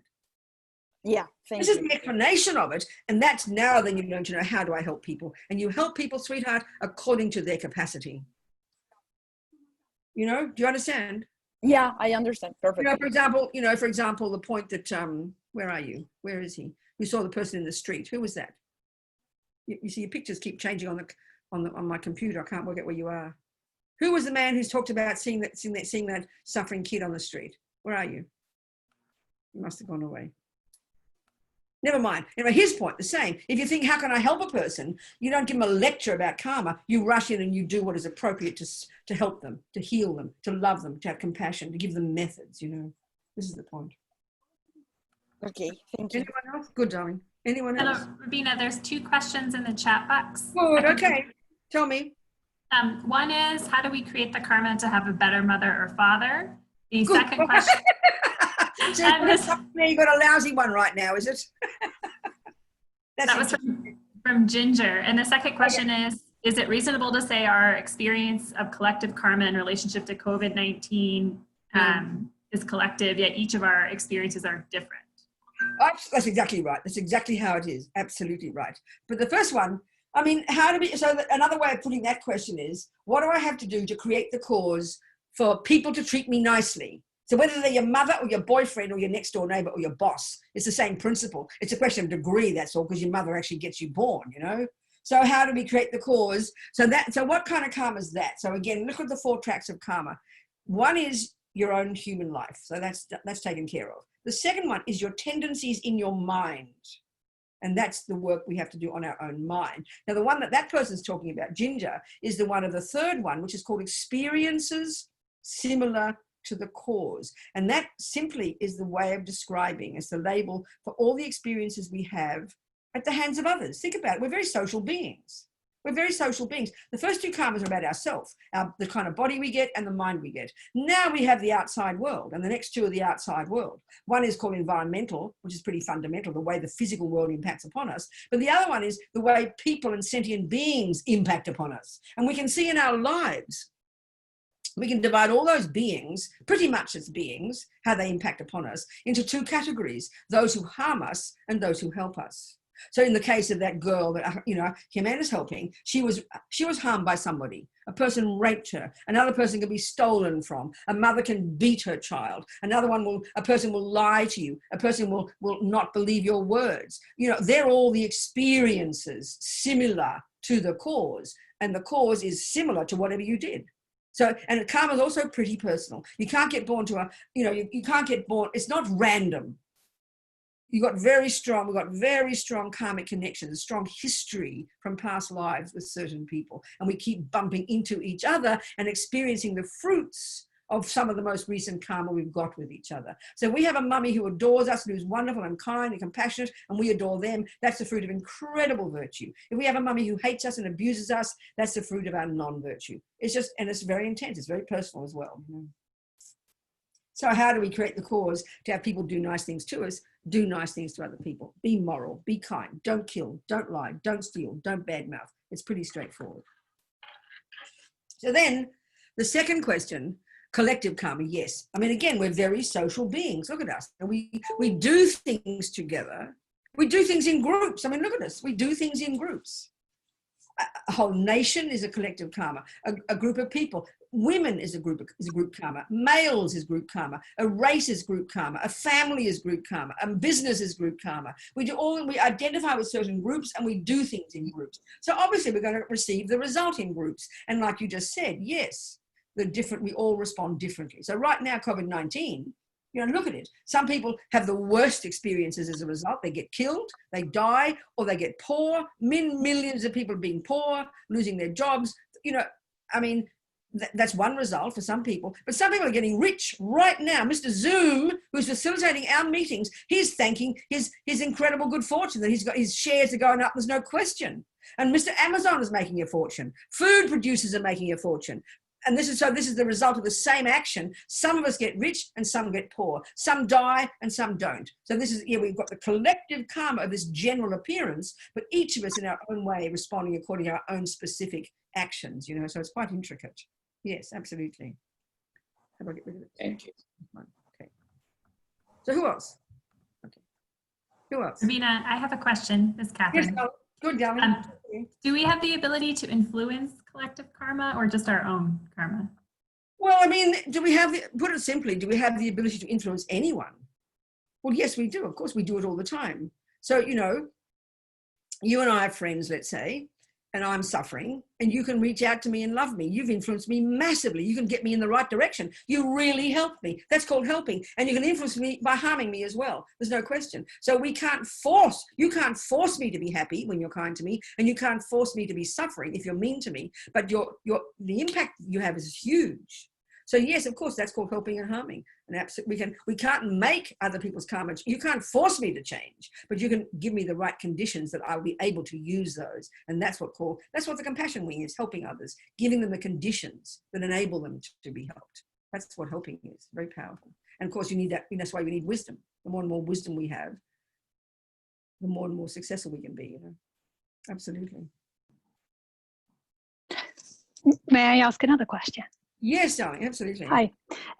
So what about when something really bad happens, like say the COVID-19, or like in my case, the way I found Buddhism was because I developed a very severe depression, and that eventually led me to Buddhism.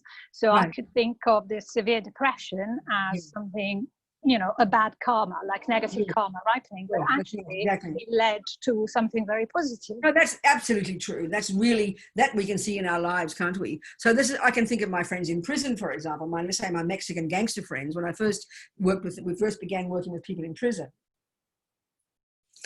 Back in the mid-90s, got a letter from this young man, Arturo, you know, and he told me he'd been in prison since he's 12, 11, gang since he's 11, prison since he's 12, and then since he's 16, he was tried as an adult. He got 3 life sentences. There he's sitting in misery in these California prisons in his cell 23 hours a day in this nightmarish environment, which of course is a result of suffering. Of course is a result of negativity, all this suffering. But this is the point.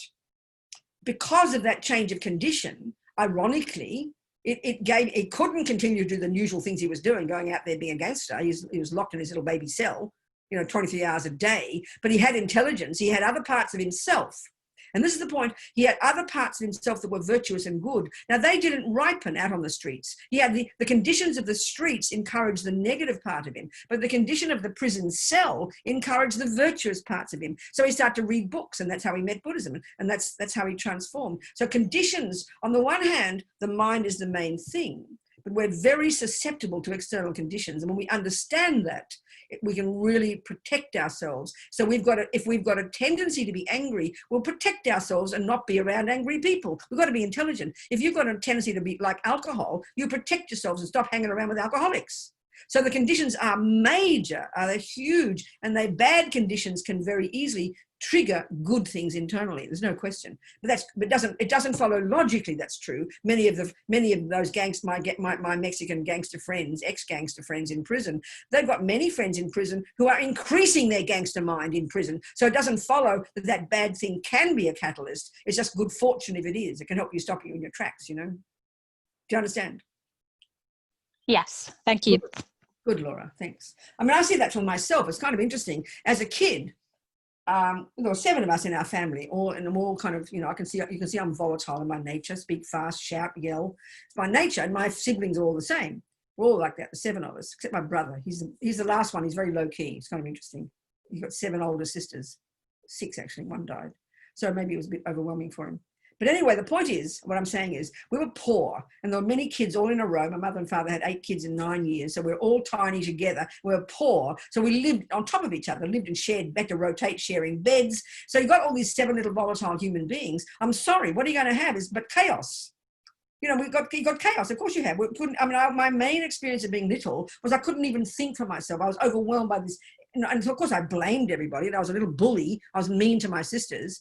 But then the interesting point was, so then of course all I was seeing then was my bad quality. I was seeing my anger and my rage and my this, and Robina's crazy, Robina's angry. And it was true, I was. But then I was so naughty at one point. I was about 12 or 13. And I can never work it out because I was also in love with God at the same time. I had 2 different parts of myself, but I was in love with Jimmy Dean, James Dean, right? He was my main hero, you know, that actor. I was obsessed with Jimmy Dean. I had every picture in the world. I even cut my hair to look like Jimmy Dean. And I wanted to be his girlfriend as well. It was a so complete identification, I can't tell you. And I used to steal my mother's cigarettes and try and take pictures of myself trying to look like Jimmy Dean. Anyway, the point is, one time, I remember I stole my mother's lipstick, and I decided I'd walk up and down to our main shopping centre. And I wanted to, I was sort of obsessed with the greengrocer's son, Tony, his Italian family.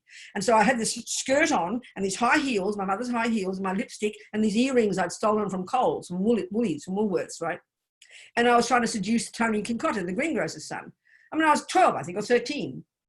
And my mother heard about it, and she was completely freaked out. Of course she did, you know, completely freaked out. So she sent me to boarding school.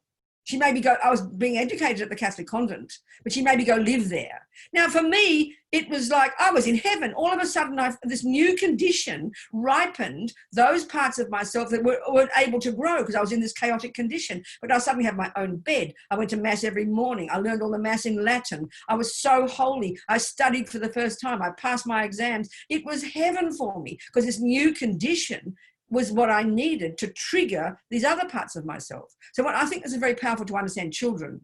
We tend to think, oh, there's the kids, and we chuck all the kids together. This is really cruel to children. We're separate individual little beings, you know, and you put us all on top of each other. Of course we're going to go crazy. And I mean, who has the luxury of having a bed for every child, or a room for every child, or a nanny for every child? We don't have it. But of course, it's not fair to children because we're so uncontrolled as children, aren't we? It's not fair to demand a child watch their mind. Conditions when you're small are so powerful. So you give your child the right condition. I mean, I became a saint overnight because the conditions changed. That was just like my Mexican gangster friends, you know. So conditions are huge, Laura. This is the point. You've got to recognize that. The mind is the main thing, but you've got to give yourself the right conditions to enhance that part of your mind, you know. So it's so logical.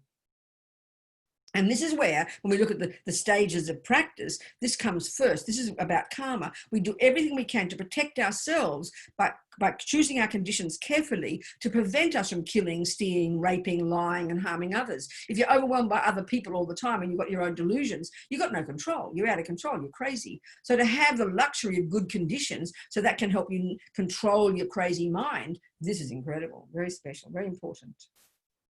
Do you understand, people? Listen, we should have a break now. We've got our hour's break, Catherine, right? Yes. Okay, darlings, I'll see you all in about an hour. Please enjoy. Okay, thank you, sweethearts. Thank you, Venerable Robina.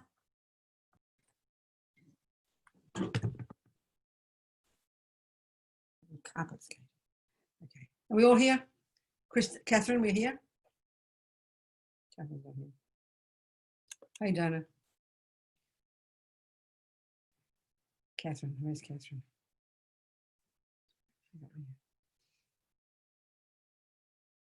All right, can you all hear me? Yeah, good, okay. Okay, so you just think, here we are again, 1 hour later. We're not all dead yet. Hopefully no one died in the last hour. Let's hope. We don't know when we will. We will keep going. So, okay.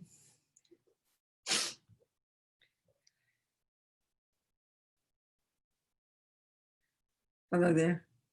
All right. Seeing everybody's faces. There we go. Okay, so we remind ourselves of our motivation just to keep ourselves on track again. We're here to listen, think about, analyze all this stuff so we can see if there's some tools we can use to help us develop our qualities and help others. So we talked a little bit about the background, you know, Buddha's approach to life, the mind, how that's everything, and this law, this natural law, remember this natural law that he has observed, within which the universe runs, put it that way, you know.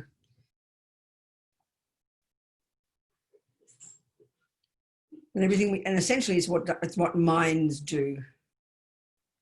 Now let's go into, so we began looking at the details, okay, of what, for example, given that everything we think and do and say sows seeds in the mind, and then those seeds bring fruits of one kind or another. And then we looked broadly at four ways of there are four fruits, four kinds of fruits. One is a type of rebirth. One is the tendencies in the mind of that rebirth. One is the way you experience at the hands of others in that rebirth, and the way the physical environment impacts upon you. And you think of your life, that covers everything. Think about that now. Think about that. It just seems initially pretty intellectual, but think about it. You've got a body. You're a lion or a human. That lion or a human has a mind. That's you. The mind and the body you've got, they're both the result of karma. Both habits. So one is the type of rebirth, and two is your tendencies within that rebirth.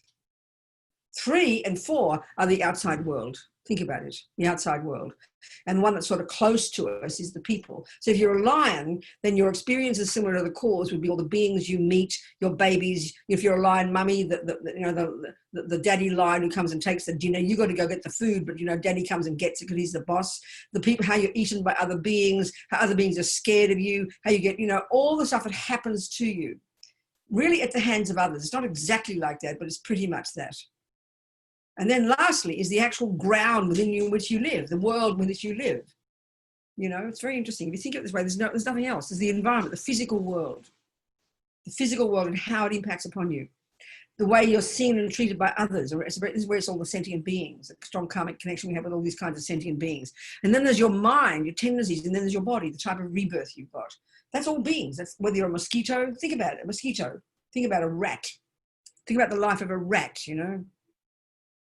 Especially domestic rats that live in cities. I mean, think about the karma they've got. It's very fascinating. I mean, think of the karma, particularly the one where I think most of our suffering and our happiness actually is related to the last two. Forget about your own mind. Forget about your tendencies. It all comes from your mind. But look at the way we have, you know, you might be a very loving person, very sweet with good qualities, very kind, very compassionate. You don't have any tendency to lie or steal or kill. But then you've got the experiences and you live in a hellhole. You're treated like an animal. You're murdered. You're raped. You're terrorized. You're locked up. You know, people try to kill you. Think of that. That's the way everyone's lives are. Now, some people, on the other hand, a human, let's say, you've got a really horrible mind. You're deluded. You're outrageous. You're negative. You're destructive. You're angry. You're violent. But, you know, you live, I mean, like Hitler. But look at initially Hitler. He was like the king of the jungle. You know, everybody adored Hitler. He was rich and famous, and people adored him. You know, how you're seen and treated by others. Think of a rat. I mean, think of a rat. The experience is similar to the cause. Is really interesting. It's how you're seen by others. This is a major one for all of us. Think about it. And you could analyze it. You've either got people and sentient beings who are nice to you or mean to you. There's really no other choice. Think about it. And this is what preoccupies us. Our family, people we work with, our neighborhood. You know, and we desperately want a good position in that area. We want people to like us. We want to be seen as a nice person. We want nice things to happen. You want to go into a shop and you want someone to smile at you and give you what you ask for. You know, you want to walk into a bank and ask for credit and get it. When you speak, you hope people will believe your words. But look at the suffering we have.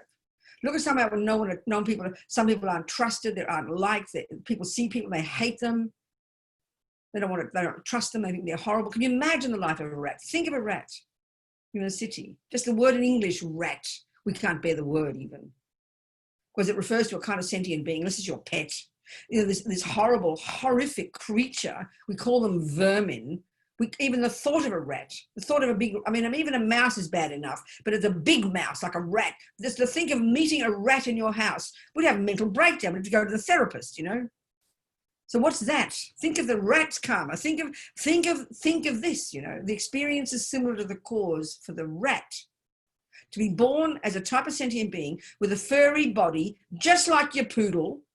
It's got a furry body, it's got a tail, it's got eyes and a nose, just like your pussycat, just like your poodle. But look at the difference from the karma the rat must have created when it meets you.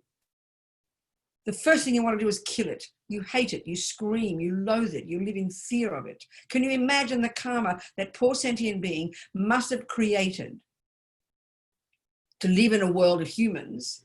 They've got to live in the underneath, they've got to live, I mean, I remember reading a whole entire book about the rats of New York, you know. It's utterly fascinating. Think of the karma that you must create to be born as a type of sentient being that you're so loathed. Whoever sees you, the moment they see you, they scream and they want to kill you. Can you imagine the torture of that life? Can you imagine? Some humans aren't quite that bad, but some humans even are like that practically. Anyone who sees them hates them. You don't want to look at them. You can't stand the sight of them. This is called experiences similar to the cause. Cause meaning what you did like that. Now you're a poodle, same type of rebirth, you're an animal, okay? You're born in the animal realm.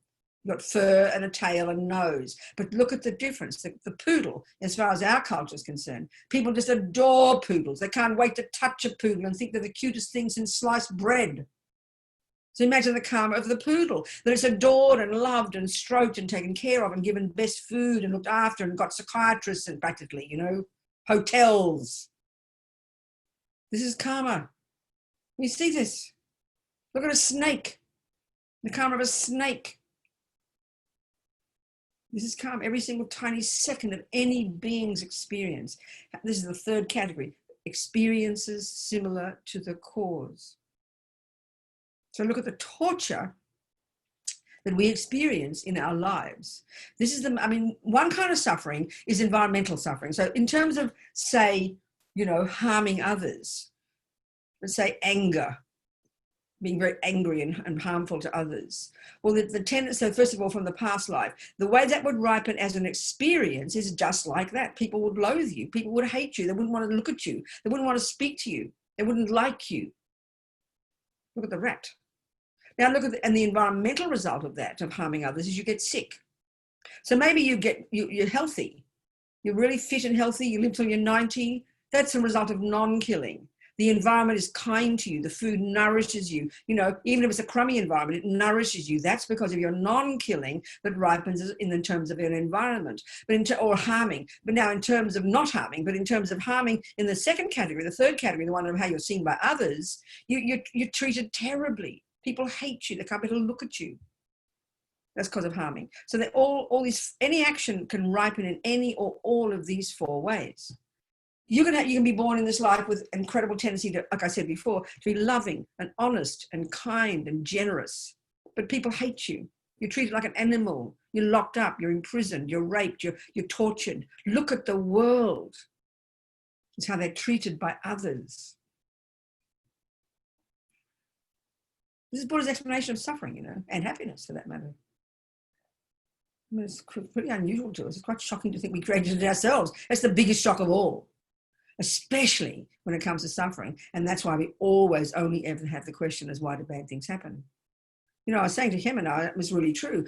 I've never had a person ever ask me once, ever, why do bad things happen?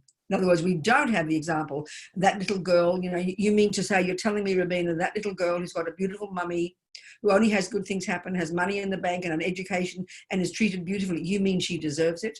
I've never had a person ask that question. That's exactly the question we ask when it comes to suffering. And all that does, we should look at this is the point, the assumption behind that question. In other words, the assumption behind that question is clear. The only reason we ask that question is because the assumption is it's shocking that bad things happen, you mean we deserve it. But we don't even ask, why do good things happen? Because we assume we deserve it. That's really the point. It's very fascinating. That's why we ask the question. In other words, our assumptions are so deep in our bones. We do deserve good and we don't deserve bad. And secondly, we think it's all good luck and bad luck, which is what deserve means in a sense, you know. So for the Buddha, there's no logic to any of that. I remember one time one of my Tibetan friends, Jigdro, he was a monk. He lives in San Francisco now, and this is like 30 years ago at Courtin Monastery. And he'd escaped in I forget the year now. 87, 88, he escaped. In 87, there was the first kind of mini uprising among all the Tibetans, you know. It was mostly the young monks and nuns in Lhasa all over who had grown up since 59, were now 18, 17, 18, 19, 20, right? Who were the revolution? They were the revolutionaries, actually. They're mostly young monks and nuns. They were the revolutionaries. And they had this demonstration. It was the first time since really 59 that they'd started to, 79, 78, 87.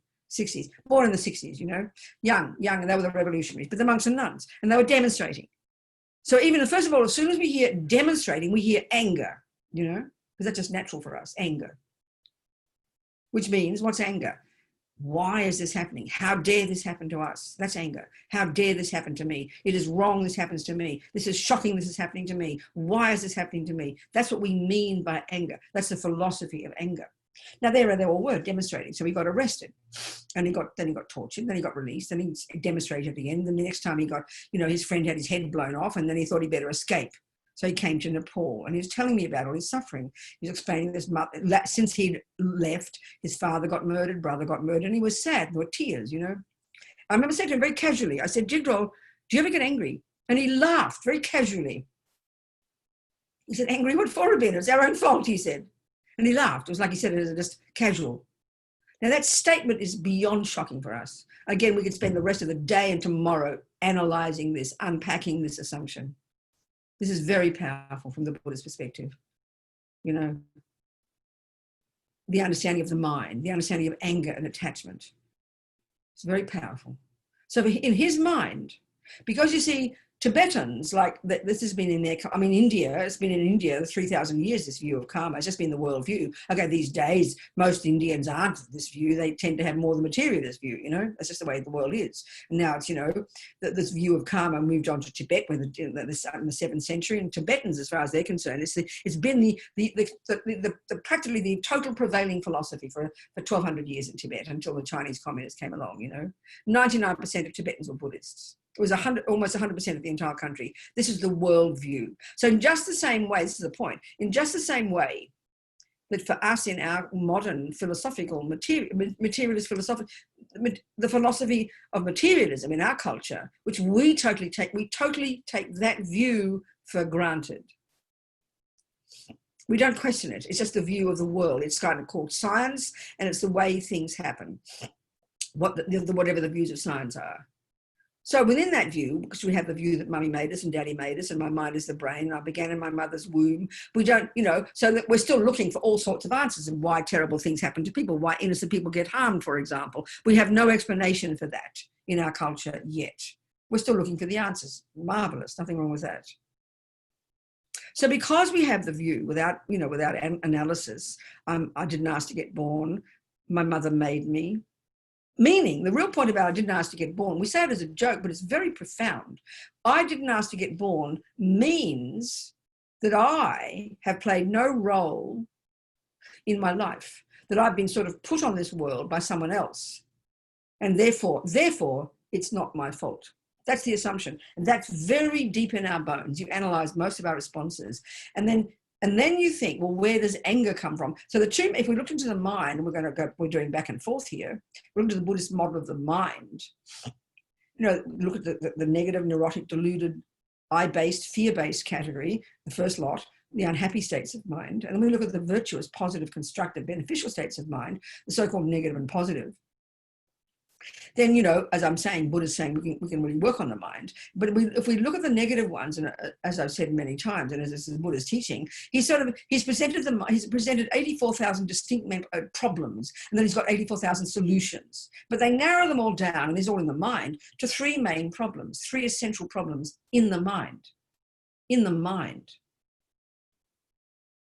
Ego grasping, the primordial misconception of the self.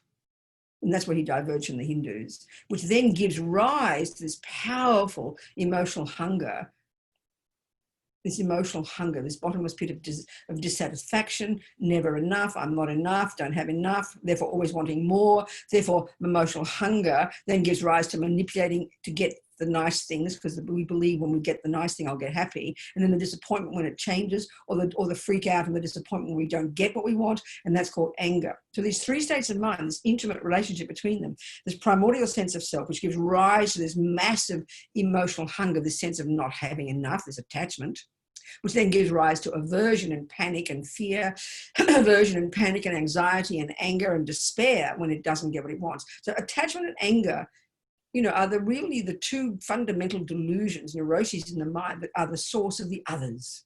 Jealousy and all the others come from these. These are the primordial ones that run our show day to day.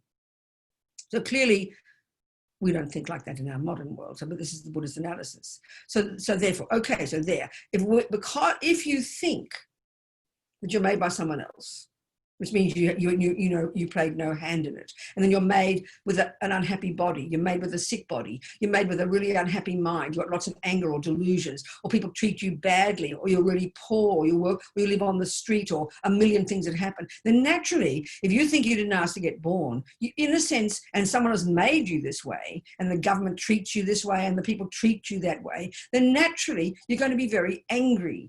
And what does anger say? Anger says, how dare this happen to me? I don't deserve it. That's the voice, the essential voice of anger. Think about it. That's anger. And that, of course, is normal for us. It's normal and a healthy state of mind, we think, because things are not fair. Now, if you have the view that God created you, and you have a total faith in God, and I think this is a very powerful view, if you're 100% faith in a perfect creator who, for his own reasons, has made you, then he's got his plan. He's got a plan. He runs the universe. You don't need to know the plan because you have faith in God. That's a pretty powerful view. So you wouldn't be angry. You would accept it. As this, I always quote this parents whose child was killed in a car accident who had faith in God. They were Muslims. How do you feel about the death of your daughter? We are peaceful. She belongs to God. He has taken her back. I would never criticize that view. I think it is beyond profound that you have such faith in a superior being who you know has a plan. You don't need to know his plan because you have faith in him. At least someone's got a plan. So you have faith. So you would not get angry either. If you're a Buddhist, you wouldn't get angry either. Like Jigdral. He laughed. What do you mean angry, Robina? And he said the words which are very shocking for our ears, it's our own fault. He was being very casual. Meaning they know, Tibetans know, if they've got faith in the view of karma, that's their worldview, like materialism is our worldview, that they are the source of their own happiness and suffering. So that the anger, in other words, how dare this happen to me? I don't deserve it, would not arise in the mind of a person who has really integrated the view of karma into their lives. It simply wouldn't arise. We've got to look at this, you know. It's very shocking for us to hear this. The Dalai Lama would always say that Tibetans very little anger. And it's sad that as time goes on, more and more Tibetans born in exile, because they're losing their Buddhist views, I suppose, there's more and more anger, you know. So it really, it's very logical. In other words, and this is the Buddhist view, however we respond to the world is coming from what's inside our mind. That's why we have to unpack and unravel it and take responsibility for what's in there and know it and change it. That's the whole approach, you know. So of course it takes time. This is not how we think at all. And equally, even as I said before, it's a source of compassion. That's why I always tell that story when I was in New York in 2003 and I'd been running the prison project, and Richard Gere invited His Holiness, and he invited 20 former prisoners, all of whom had done some kind of meditation in prison, to come for a conference. And people like me who worked with them were invited. It was a very moving day of this cross-section of Americans, you know, 20 of them all talking about their suffering in prison and the dramas and the suffering and the racism and the whatever. And then there were 2 young Tibetan nuns that he also invited to come and give a talk. And then they were these young women, quite young, who'd been tortured and sexually abused in prison in Tibet. But like Jigdral, brought up with this view. This is their worldview. It's in the bones of their being. So this became incredibly powerful practice for them. But the point was this, it's very evident to the Americans, let's say, any of us in that room, if you wanted to qualify suffering, you would argue that their suffering was worse than everybody else's. Raped and sexually abused. Raped and tortured. Thank you very much. Who wants that? But they had a worldview. They had a view in their being, like we have a view of materialism, etc., that's embedded within us that we accept. Then their view was karma. Like the Muslim couple had a view about a creator. And it was sincere for them. It wasn't just intellectual words. So that informed those Muslim couple to have peace and contentment because God has a plan and they love God. Then this view of karma informed the mind of these young women. So they were telling their story and they weren't angry. Now that was shocking to the Westerners because we assume anger is a healthy result, a healthy response. But why would they? They don't ask the question, why is this happening to me? In other words, they don't go crazy. This is a very powerful point. When suffering is, I think we talked yesterday when somebody was saying, you know what, or maybe another time, another day, we were talking, I was on this computer. What do we call it in the West? What's that, 4 letters? PTSD. Can I say them again? PTSD. PTSD, post-traumatic stress. D, what's D stand for? Disorder. Okay, post-traumatic stress disorder. That's the name we've given. And what that means is such traumatic things have happened to us in the past. And because we've been unable to bear them, we put them away and they're going to pop up. Now, this is absolutely the perfect analysis of the way Buddha describes, if we talk about attachment and aversion and the way they cause us unbelievable suffering, of exactly why we suffer. We can see when things that are happening are so bad, that the suffering is so terrible that we literally can't handle it. So we bury, or we go mad right there, or we go mad later. And the fact is, from the Buddhist perspective, nothing goes astray. Everything gets stored. So the workings of attachment and anger are so profound, are so incredible when we begin to understand them. And right, the way the Buddhist analysis is when attachment is such a junkie within us, and we're talking at levels of such subtlety, way beyond what we would think attachment is. We think of it in a very gross way, you know. Oh, I like chocolate cake. That's the grossest of the grossest of the grossest of the tip of the iceberg of attachment. This is a primordially subtle, profound, ancient habit in our mind that's the source of even having the way we have our bodies and what happens. It's primordial. And its main energy is this frantic junkie in us, and join the universe, everybody has it, that we're desperate, frantic every millisecond for only the nice things. It can only bear the nice things. Every second of the day, attachment is informing every single thing we say and do and think. And its bottom line is, I've got to get the nice things. So we're manipulating every second. The moment there's a slightly loud noise, we adjust. The moment the pain in the knee, we adjust ourselves. The moment something bad happens, we try to adjust. We're continuously being driven. Even our good qualities, even our good actions are driven by underpinned by this constant emotional hunger, this frantic need to get only the nice things. So the more we have that, and everyone's got it, then the more it doesn't get what it wants, which is the terrible things to happen, the torture, the violence, the rape, you name it, you name it. Look at the world, the suffering. Of course we will go mad. And then the response when attachment is thwarted to whatever degree of subtlety or grossness, that's called aversion. And that can manifest as violent anger, despair, depression, or just mild aversions. And we're running between these all the time, these two. This is huge. And it's, to be beyond these, you're practically a Buddha, you know. Because the fact is, if you've got to a point where you realized emptiness, let's say, and you're also a bodhisattva, and this is where it's inconceivable for us in our culture to even contemplate this possibility. When you've gone beyond the I, you realize the nature of reality, you've gone beyond all attachment, you've gone beyond anger, you've got no delusions left. That's, first of all, inconceivable. And you've got this profound, unbelievable compassion for sentient beings. As Courtin Rinpoche said one time, a person like that, bodhisattva, a certain level of a great bodhisattva, for them, the action of cutting off their hand and feeding it to a starving animal would be as inconsequential as a leaf falling off a tree.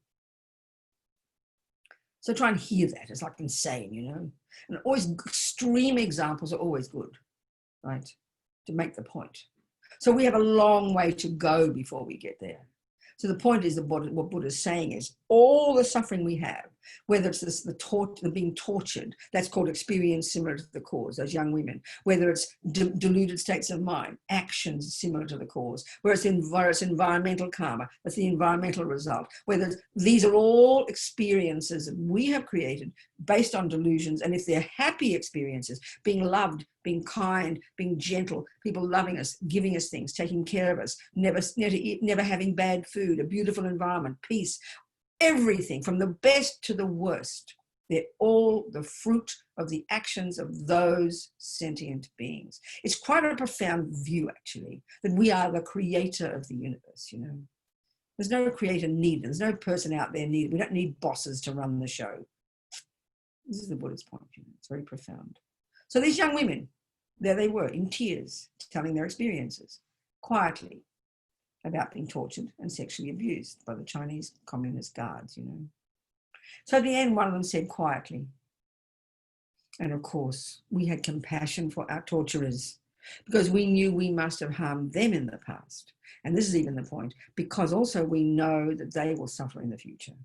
So the view of karma, which we're discussing here, which is for ourselves to begin to understand why we suffer and why happy things happen, that's the basis of our own ability to transform ourselves, to lessen attachment, lessen anger, be brave, own what happens, take responsibility, and radically change our behavior and start pulling out the negative seeds and grow new ones because we want to be happy in the future.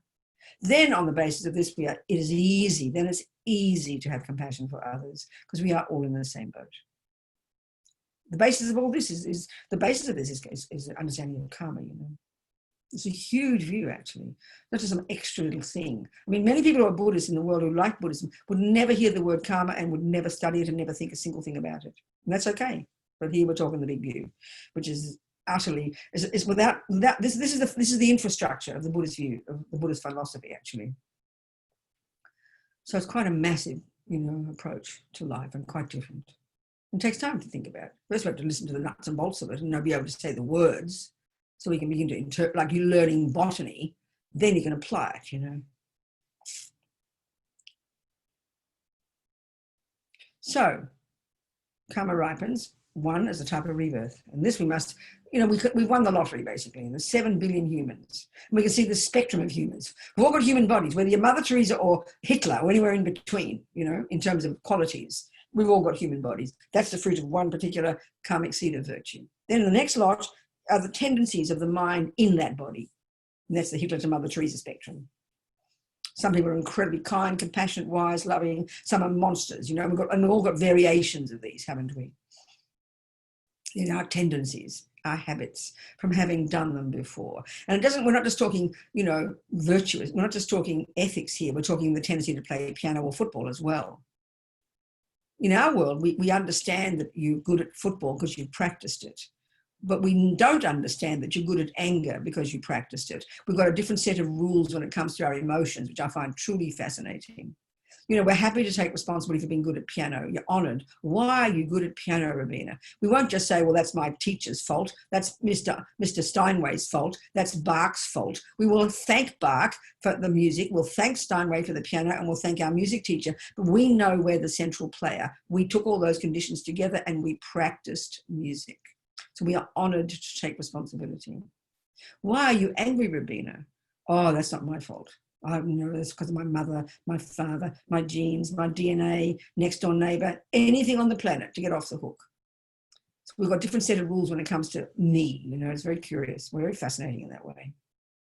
The laws apply the same. Whether you're good at music or football or killing, same logic. You've done it before, baby.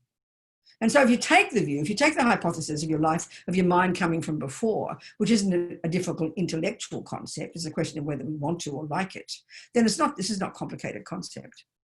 And that's how come 3-year-olds can play Bach, and it's how come 3-year-olds can torture, and it's how come, like a friend of mine, I always quote this story, her little boy, she was taking the lice out of his head, and he's crying with compassion for the lice. Mummy, don't hurt them, leave them alone, it's their home. He wanted to do everything he could to stop the lice from suffering in his own head. Well, I mean, he's 3 years old, for God's sake, and he's now 40-something and has never killed a living thing. So we can deduce he's practiced non-killing in the past, and he's even got compassion. So every one of us comes into this life at the time of conception, programmed. with our own past karmic seeds, you know. As I said, they ripen at the time of our past death. They're triggered. They don't ripen, they're triggered in readiness to ripen when we go to our mother's womb. This is showing from the Buddhist perspective that we really are the creators, you know. So the death process is very fascinating when we think about it. And this is why, as Lama Zopa said in his book, this book about how to face death without fear, how it's why if we're going to help anybody, that's when they need us most is at the time of death, which is why for Heather, it was so fortunate for Chad that you were there at that time, sweetheart. I mean, he really won the lottery, you know. It's not a joke. It's very, very fortunate. That's when we need help most. Because that, as Lama Zopa points out very clearly, logically, is when the karmic seeds of the billions, all carrying around in our bank vaults from billions of actions we've done, the karmic seeds that will produce the next birth a few weeks later, they are triggered at that time. It's very technical, very precise. So the key job, whether it's the mouse or your pet or your grandmother, the key job to do is to help the person at that time navigate, because death is naturally a very fearful experience, you know. And why it's fearful is because we all can't stand impermanence. We can't stand change. And the deepest change we can't stand, because of such attachment to this me and this body, we can't bear the thought of dying. We can't bear the thought of not being whatever we think of as me. It's primordial, deeply instinctive within all of us. And this is going to be triggered very powerfully, especially at death. And all the more so if we've spent our life in denial of death, which is pretty common. So if you're a Christian, at least you've got some view, isn't it? You think about God, you think about heaven, so you're kind of more ready for it. If you're a materialist, what is the benefit of thinking about death? There is none. So we happily live in denial. And that's why we all say, I hope I die in my sleep. You know, the Buddhist approach has this approach of, well, given that I'm creating myself, that I must think about death. Because that's when this package, which is the fruit of past lives, will finish, and the new seeds I've planted in this life, and indeed in other ones, will be what will present the next package. So I better be in charge of this process, baby. And that's our job, to help us at the time of death. And the key way to help somebody at the time of death, and this is exactly what Heather did, was be loving, be kind, help the person. Show that you're there supporting them. And this is almost very simple. I mean, I think about when you're a child, and something goes wrong, especially when you're a child, think about it. And something goes wrong, your sister's mean to you. I mean, look, you practically have a mental breakdown, don't you? You're screaming and crying. And if you're fortunate enough to have a nice mother, you'll make a beeline for mummy. And you look up in her eyes, tears in your eyes, freaking out. You're having a mental breakdown. The whole world has collapsed, hasn't it? Mummy, mummy. And she will look at you and give you a hug, and she'll say, darling, it's all right. Everything's okay. And you know what? You believe her. That's how you help people. It's so easy, it's embarrassing. Because look at how our mind works. When things go wrong, and we're all like this, when things go wrong, we panic and can't bear it. And it's very fascinating. The first thing we do, think about this, the first thing we do is think of someone to help us. It's very funny, very fascinating. I know in a Courtin, a couple of years ago, I felt, when I'm there, I stay way, way, way down, about 100 steps down, because I count the steps, because when I had my bad knee, I used to count how many steps I had to walk. It's like 100 steps down to where I lived.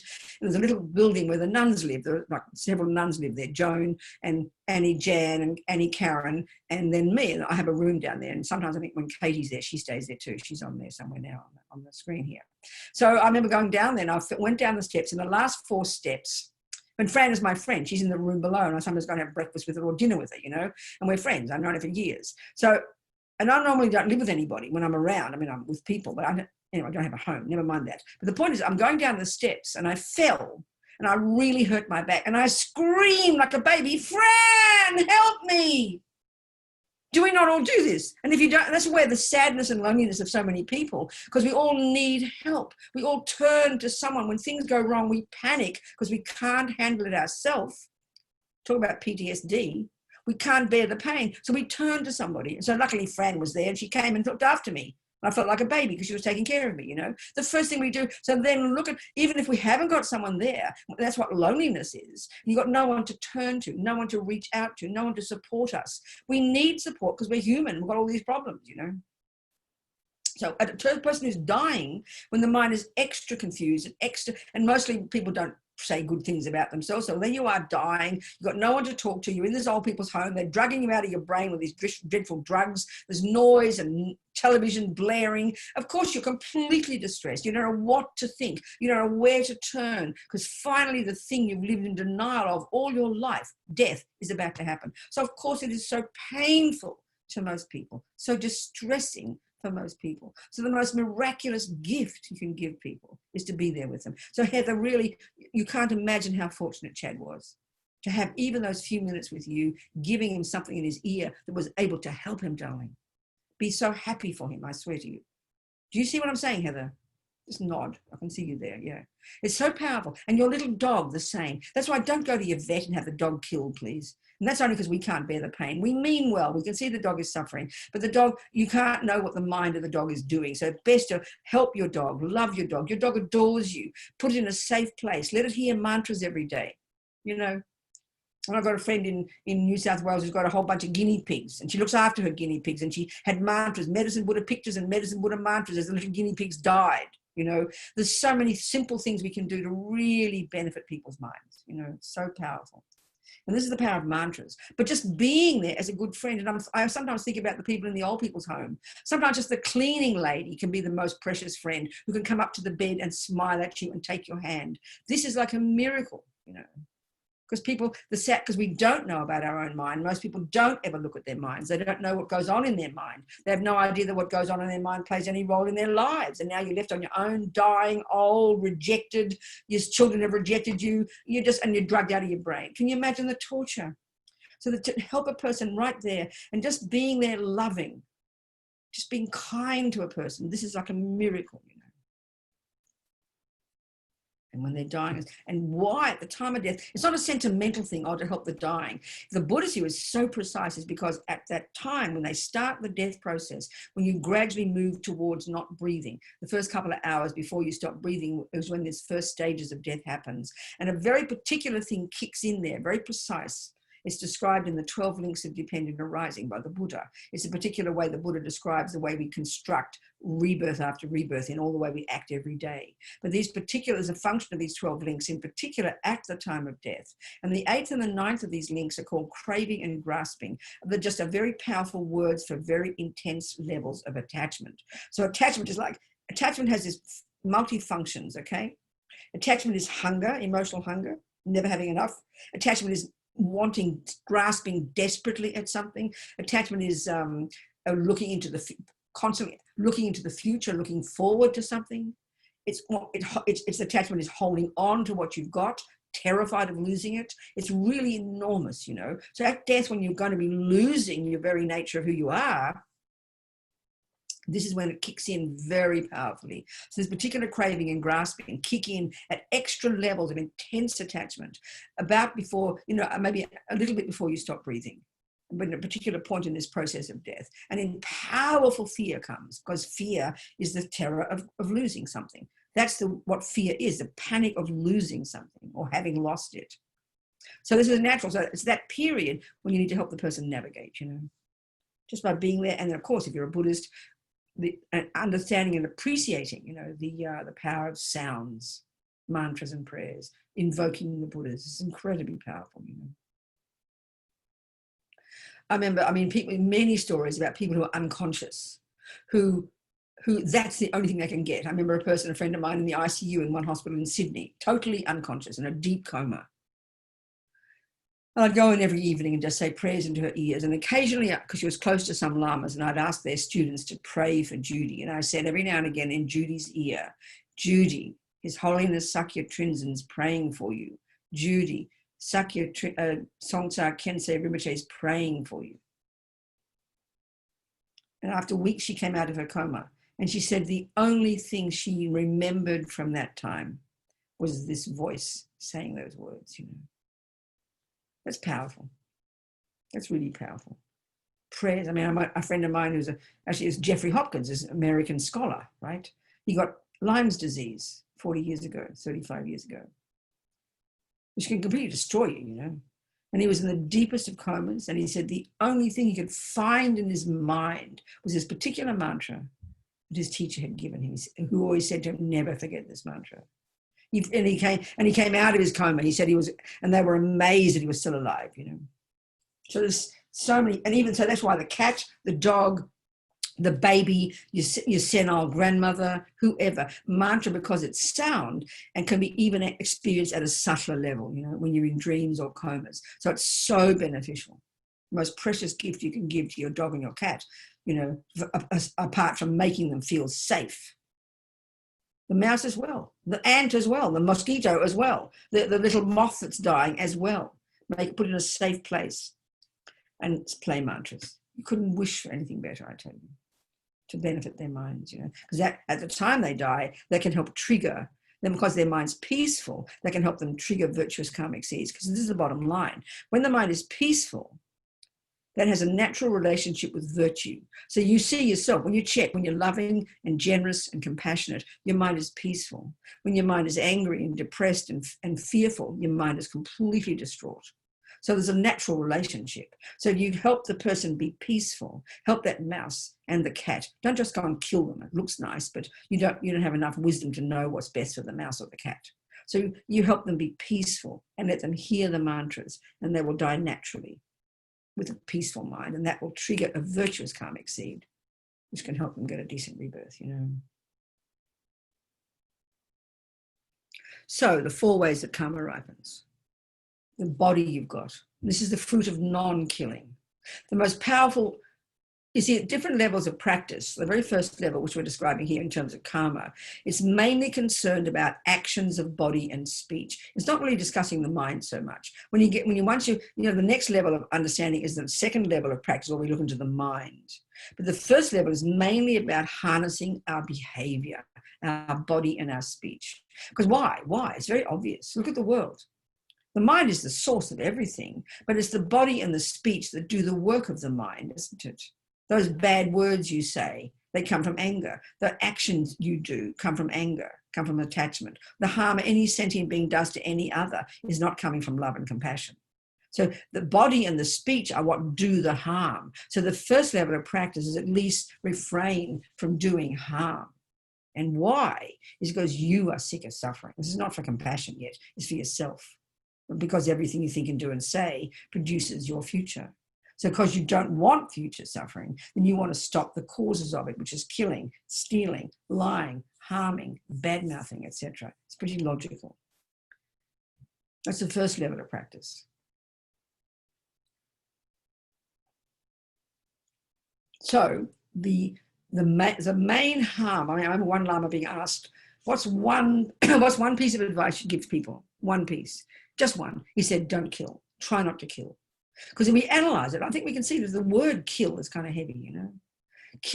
We kill mostly out of anger and rage. Look at the word despair, anger. But also attachment, like fishing and hunting is not out of anger. Hunters love deer. They don't hate them. It's a habit to kill, but it's based on attachment. Fishing is not out of anger for the fish. Fishermen love the fish. But habit of killing based on attachment. So the harm we do to sentient beings is based on anger or attachment, variations of these, pretty much. You know, it's quite a clear analysis. So when we do actions, it's that, remember in number 2, intention and motivation, that's the piece there that colors or flavors the action we do with our body and speech that makes it sow a negative or positive seed in my mind. The motivation's the key. And the point is, if that piece is missing, if number 2, if the mind is not involved in the action, then there is no karma. There can't be. There is a result. The person dies. You know, you stand on that ant in the kitchen, the ant is dead. That's a fact. And that's the karma of the ant, to die. But if you didn't see the ant and you had no intention to kill the ant and you had no motivation, therefore, then how can there be an imprint left in your mind? Your mind, the only imprints in the mind are put by the mind. If the mind isn't involved, then you can't say there's any karma. This is logical.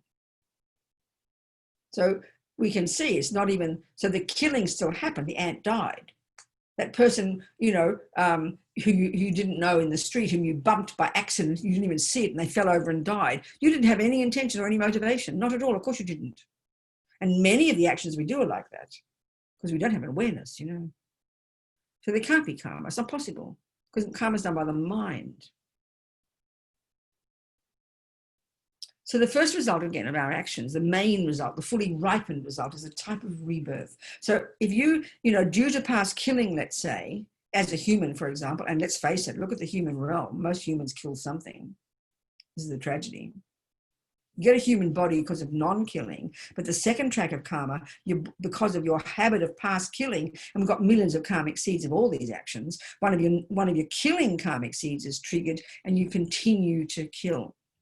That's the human one. That's the tragedy. You win the lottery and get a human body from one lot of non-killing, but as a result of killing other seeds, because there's more than one seed in our mind, there's billions, you get the habit to kill. So you spend your life killing.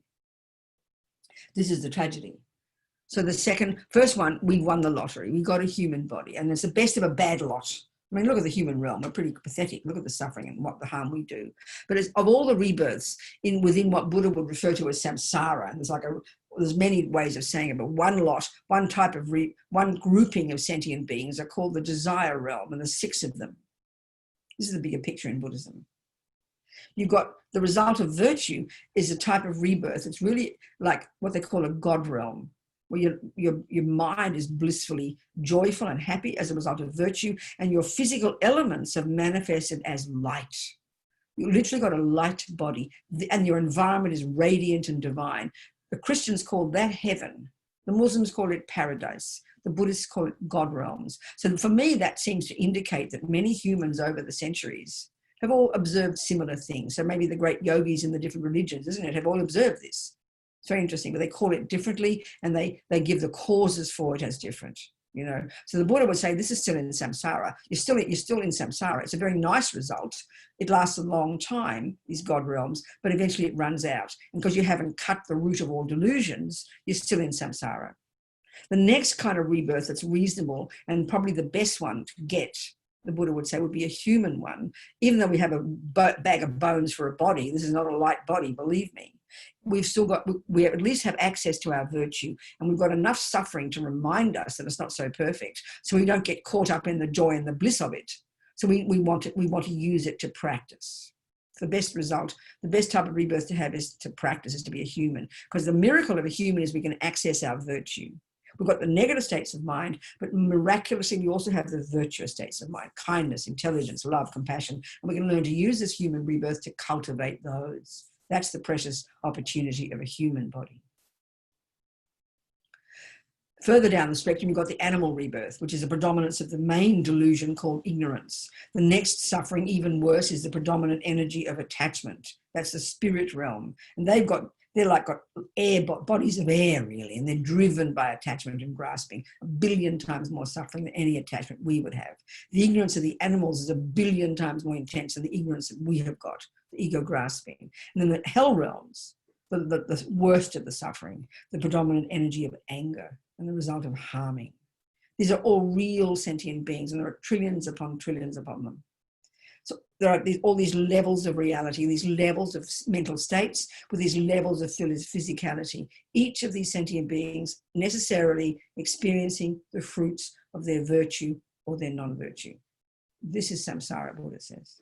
There's no boss, there's no punishment, there's no reward. We are all doing it to ourselves. They say the bodhisattvas have such compassion for us because we don't have this view of cause and effect. We all believe that someone else made us, that someone else is responsible, and we kind of just think we float along feeling good luck or bad luck, you know. It's the worst, the source of so much suffering, according to the Buddha. So beginning to take this view, first of all, as our working hypothesis, because it's going to be a while before we've got the wisdom to actually see this as true. And we can get that when we get single-pointed concentration, when we've learned to completely subdue our minds to this more subtle level of cognition that these amazing Indians created. And it's a central technique in Buddhism. Millions of people over the centuries have accomplished it, and it's available to us anytime we want to go off to the mountains and accomplish it. You've got to give up sex, drugs, and rock and roll to do that and go to the mountains for a few years. Then you'll get it. Single pointed concentration. Then you've accessed this more subtle level of your mind. And a subtle level of your mind can necessarily cognize phenomena that are more subtle, like the past and the future. And that's when you're going to prove that karma is right. You're going to prove that reincarnation is right. That's the Buddha's view. So it's up to you. It's up to us, But first we take it as our hypothesis. So the main thing that comes from this view of karma is responsibility, is accountability. And that means that gradually, as we learn to think about it and try to apply it every day, explaining why things happen to ourselves instead of falling into the trap of being the victim, which is very strong for us, and suffering is very bad and very difficult, and it's not easy. And this is not easy, I promise.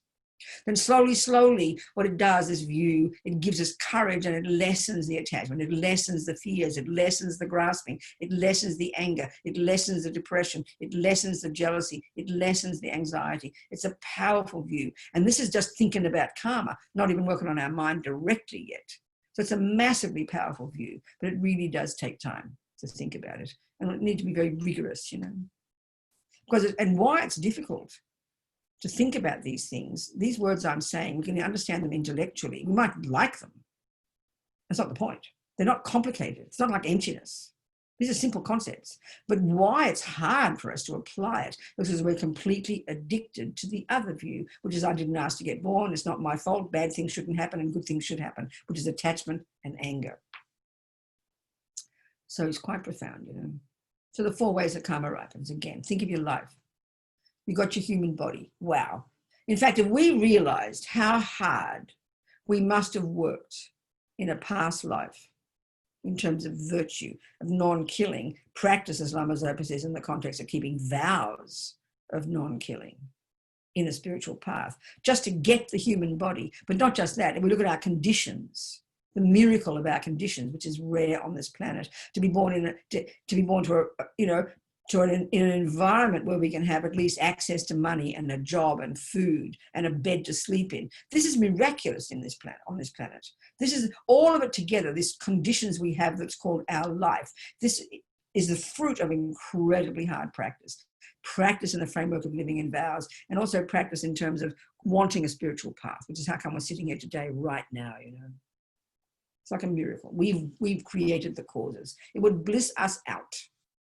In other words, if you've got even a tiny plot of a few vegetables in your backyard, you will never forget for 1 second that that's the result of your hard work. You'll never sit there and go, oh, aren't I lucky? Someone put vegetables there. No, that's ignorance. You'll own it 100%. You'll own it as your garden, and you'll never forget how hard you worked.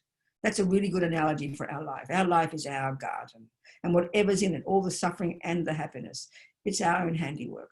So this is a powerful view, nothing to do with blame or reward or punishment, which is how we think about these things. There's no role in that, in this view.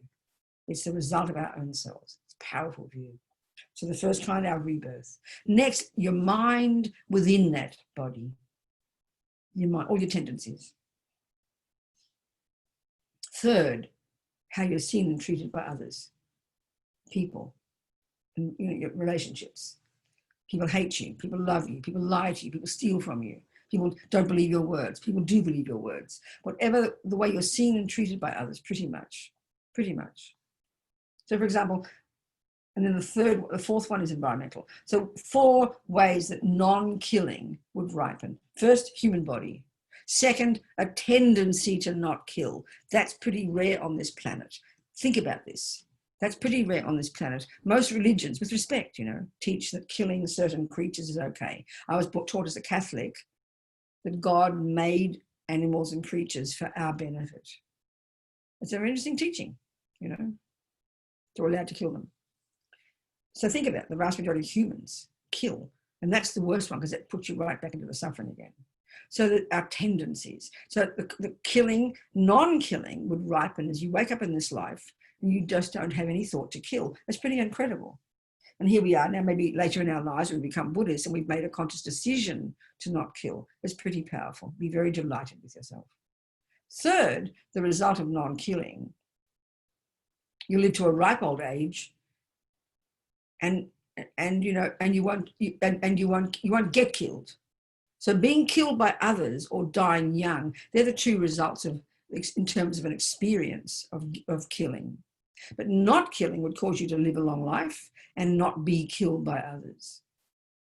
And then fourth, the result of non-killing is the environment will treat you very nicely. The food will be very nourishing. The air will be delicious. The water will be tasty. You'll be healthy and fat and you won't get sick. That's the karmic result of non-killing. So you flip those over and it's pretty evident, you know.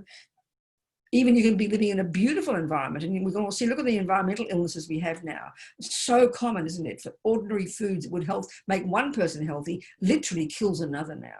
That's personal karma. One person could die by even smelling a peanut. Somebody else could eat the rubbish food and still be healthy. So environmental karma.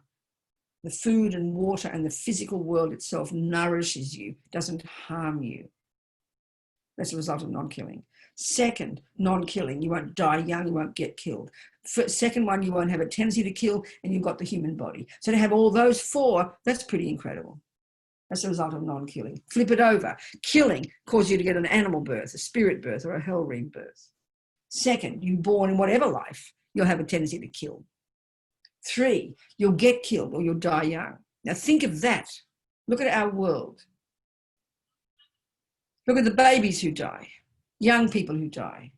People who die young, I mean, you know, who are healthy and young and they die. Old people die, young people die. Babies die. They get killed and they die young. That's the karmic result of their killing. Look at fetuses. I always think of that one. I mean, it's like 20 million a year or something, abortions that even people know about. I'm not being rude, it's just a fact. Can you imagine also the miscarriages? Must be 20 million times more. I mean, probably the major way that sentient beings die is miscarriage and abortion. Think about that. Think about that. It's interesting. That's a sentient being. Like I always use the example of my own abortion when I was 23 in London in 1968. I was a hippie and I had sex with this boy, and I knew even that second I was pregnant and I didn't want to get pregnant. And then then the NHS had just started, you know, giving free abortions, and I felt very fortunate, you know, so I had an abortion. So I remember, so think about that example. That sentient being had died a few weeks before. The karmic seed to be born into my womb, personal with me, personal karma with me. Their karmic seed, the seed to be born into my womb. They won the lottery. They got a human body. They got a human birth, right? Due to past karma with me, strong personal connection. Then they come to and I'm in the bed with this boy. And then that second, because I knew I was pregnant, this consciousness came into that egg and sperm. And I remember that second, and this is the strong karma of mine and of that baby, I had the thought, no way do I want to be pregnant. Even then I had the thought I was going to have an abortion. So that shows from my side, the karmic imprint to kill was there. I've never had that thought before or since. And I've rarely had it for any other being as well. So I've had the strong karmic tendency not to kill. But when that baby came into my womb, the karma with that being was very personal. That moment I knew I'd have an abortion.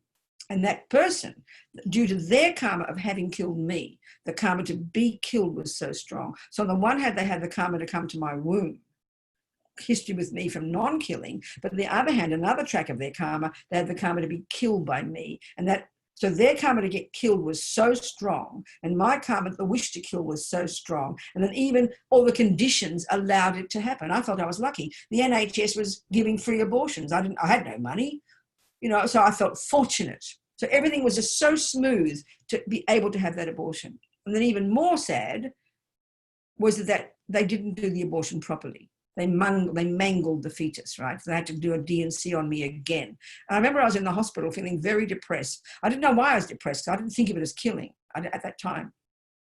So the karma of that being in my womb had the karma to die at my hand and had the karma to die terribly because she got mangled. I don't know if it was she, I'm not sure. The little fetus was mangled. So that's the karma of that being from having tortured and harmed, not me, because I didn't have to do it, but certainly they came to my womb. So that's the way karma works. You know, it's very personal. The fetuses die. Probably more fetuses die from abortion and miscarriage, I would think, than even babies who get born. I wouldn't be surprised. I don't know, maybe that's not true. But this is the third kind of karma, the result of killing, that you're born. They got a human birth. They won the lottery. They got a human birth, but they miscarried or they got aborted. They died young or they got killed. You die when you're 1. You die when you're 7. You die when you're fit, a 15-year-old basketball player. And they're the ones we say in our culture, there's no medical reason. So we just, question mark, karma. When you realize that it's all the happiness and all the suffering, it's not just selective, it's not fair or unfair, it's this natural law that runs the universe. When we start to feel that, then there's a much more relaxed view about it, It's a natural law. It's a natural law. It's a natural law. So if it's true, then we better learn it, haven't we? Botany is a natural law, and if you want a decent garden and you don't want weeds, and you don't think someone else did it to you, then you better learn the laws of botany. It's pretty clear, So that's the logic here. So the first way karma ripens, the body, the type of rebirth. In our case, human. Wow. Second, our tendencies. Third, our experiences. So, you might have a tendency to be always truthful. And then you're at work and you say something and people do not believe you. You are so shocked. You can't believe this, isn't it? You're so shocked, but I'm telling the truth. Why don't they believe me? And we're tortured by that. And this is often the way we suffer in this world. We can see in relationships, at work, at home, on the street, we didn't do anything to deserve it at that time. It's really true. But look at what happens to us. So no wonder we suffer so terribly. No wonder we suffer, because we don't have any reason for why that happened to me. That's the torture, that we don't know why. And because attachment is this assumption that only good things should happen to me. And aversion is the assumption that bad things shouldn't happen to me. This is why we suffer, So that's why we have to unpack all these assumptions, unpack these viewpoints. This is the Buddha's approach. So the first way your karma ripens, the type of body. Second one, your tendencies. Third is how your experiences at the hands of others, how you're seen and treated by others. Fourth, the physical world. So in terms of killing, for example, also the physical world could manifest as a bad environment in the way that you live in a place where there are always dying people.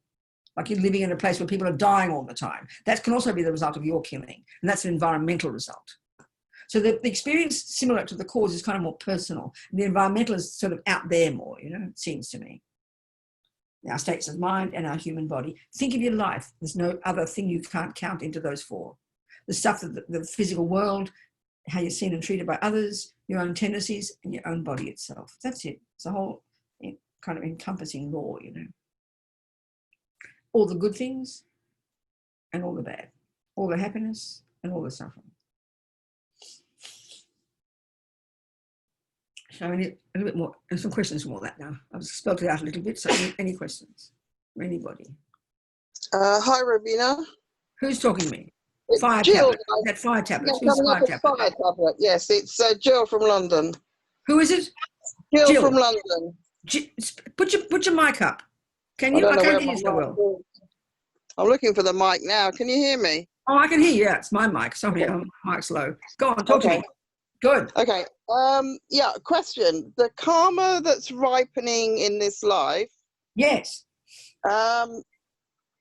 Is it only from previous lives or from this one as well? In other words, when does karma ripen? I understand, Jill. I understand exactly. So, okay, we can see, can't we, that every second of our day, things are popping up. Someone smiles at you. Someone looks at you mean. The bank says, no, you can't get money. The person says, no, we've run out of milk. You trip on your toe. The rain comes. We can see every minute things are happening. Well, first of all, isn't it true, Jill? So you could argue that every one of those experiences is the fruit of a seed planted in a past life. It's rare for our experiences to be caused in this life. They say the only ones that the seeds you plant in this life that ripen in this life are the very powerful negative or positive karmas, but it's very rare. There's all the things from the second you're conceived up until death. Each thing that arises is from a seed, but from a past life. But nevertheless, just like with a garden, in other words, the logic is this: everything that pops up in your garden this second, it didn't come from that second, did it? The seed was planted earlier. Would you agree with that, Jill? It's true, isn't it? Absolutely, yes. But how much? In the same way here, though, in the same way that, let's say you walk down the street and let's say someone grabs you before you fall under the bus, that, first of all, you could argue, and you could say there are two karmas there. One was for you to die under the bus, and the other one was to be saved. So those two those both were from seeds from could have been 57 lives ago. But the point is, let's say you've just spent your life working to help dying people. All your life you help dying people. So that karmic seed for you to be saved, that was triggered to come earlier. It might have ripened 50 years later, but it ripened now because you've done a bit of gardening and you put a bit of fertilizer on your good seeds, and that is ripe. And the seed is still there from many lives ago, but because of your good virtue in this life, it's triggered at a really appropriate time and your life is saved. So all the things that do arise are from past lives, but we can put fertilizer on those seeds, or we can increase the bad ones and make them get even more powerful. Are you seeing my point? You can do every bit of gardening you do, you can hasten the growth of that flower by giving it some fertilizer. The flower was still planted 5 years ago or whatever. Do you see my point? So what we do in this life impacts upon those things, but it doesn't grow that thing. It's always the fruit of the past actions from past lives. So that's why the point, Jill, at in the time of past death, these ones called all these karmic seeds that will ripen in this life as experiences, they already were triggered before you even died. They're all already in your mind. Do you see my point? And then our life, we just play them out. So if you're conscious and practice and purify, that's being a really good gardener. And you can pull out the seeds before they ripen. You can put atomic bombs on the old rubbish, and you can hasten and help grow the good ones. That's the way it goes. Do you see my point? But you're growing them for the next life, not for this. No, that's not the point. I'm not quite saying that yet. I'm not saying that point yet. That's not what I'm saying. No, wait. Okay. No. That's not the point. No. I'll start again. Everything in the past life, before you even died, the third type of karma is called your experiences. Just think only in terms of experiences, the things that happen to you in this life. Forget about your own tendencies, okay? But just the things that happen to you. Having a nice mummy, a person being kind to you, a person smiling at you, a person giving you credit. Think of your experiences at the hands of others. Are you with me, Jill, so far? They are all seeds that you planted in the past lives that were triggered and ready to start growing before you even died. And then when you get this new birth and go to Jill's mummy, then these seeds that already were triggered are going to play out in your life.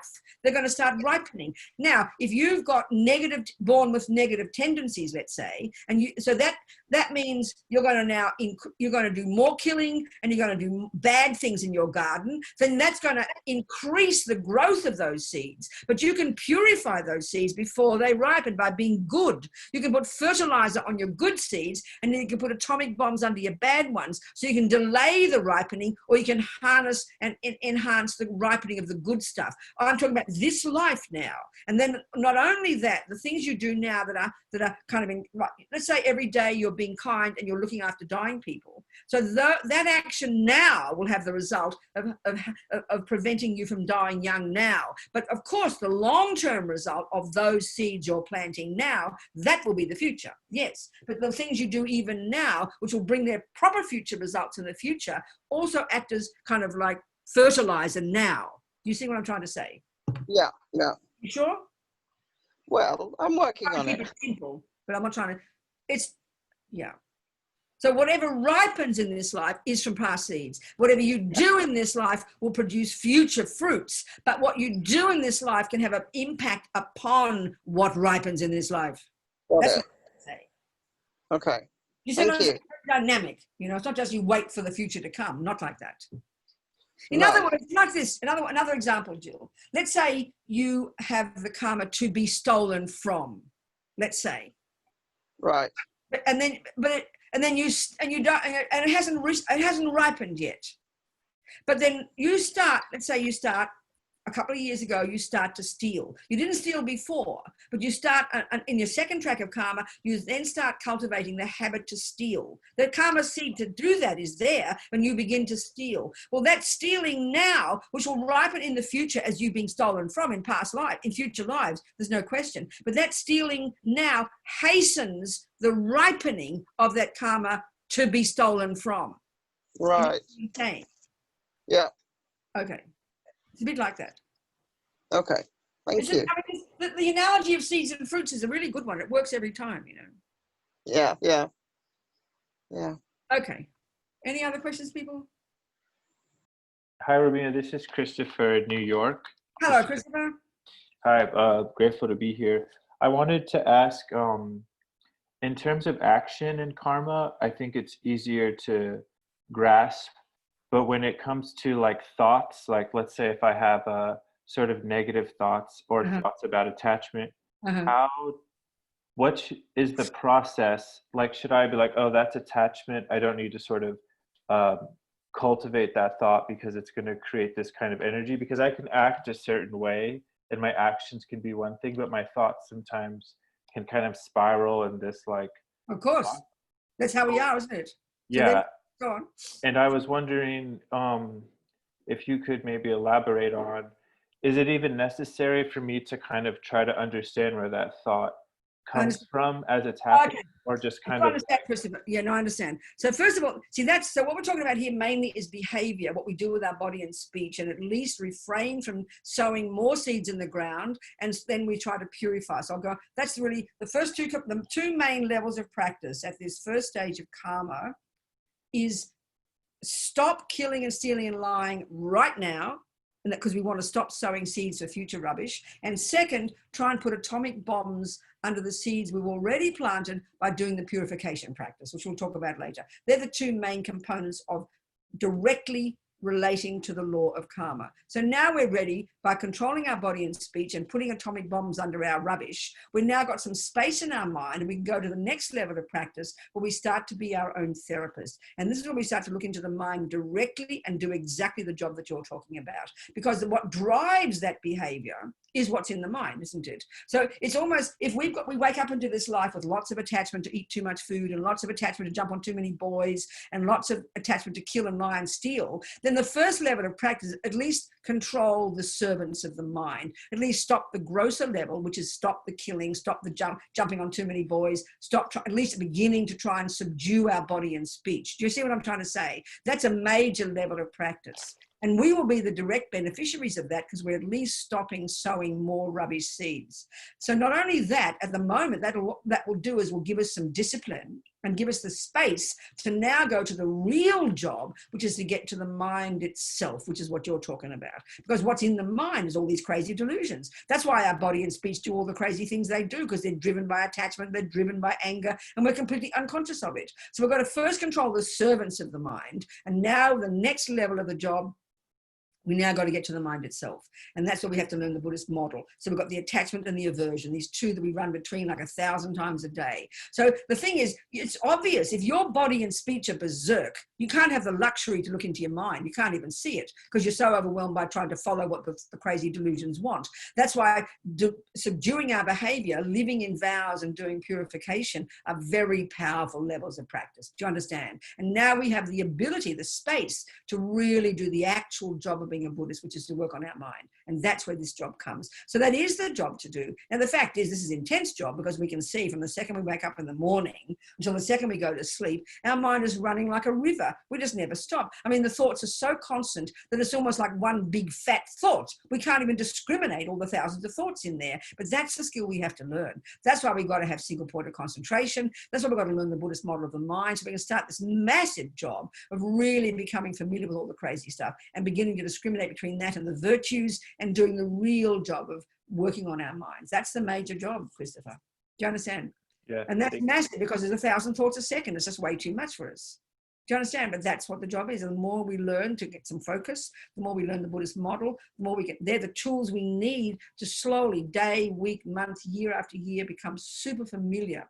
And the point is, these thoughts, we get them at a very gross level, but they've got subtler levels of attachment and anger going real deep. So as we progress, we get more sophisticated at our ability to do this job. And that's where we do the real work. Do you understand?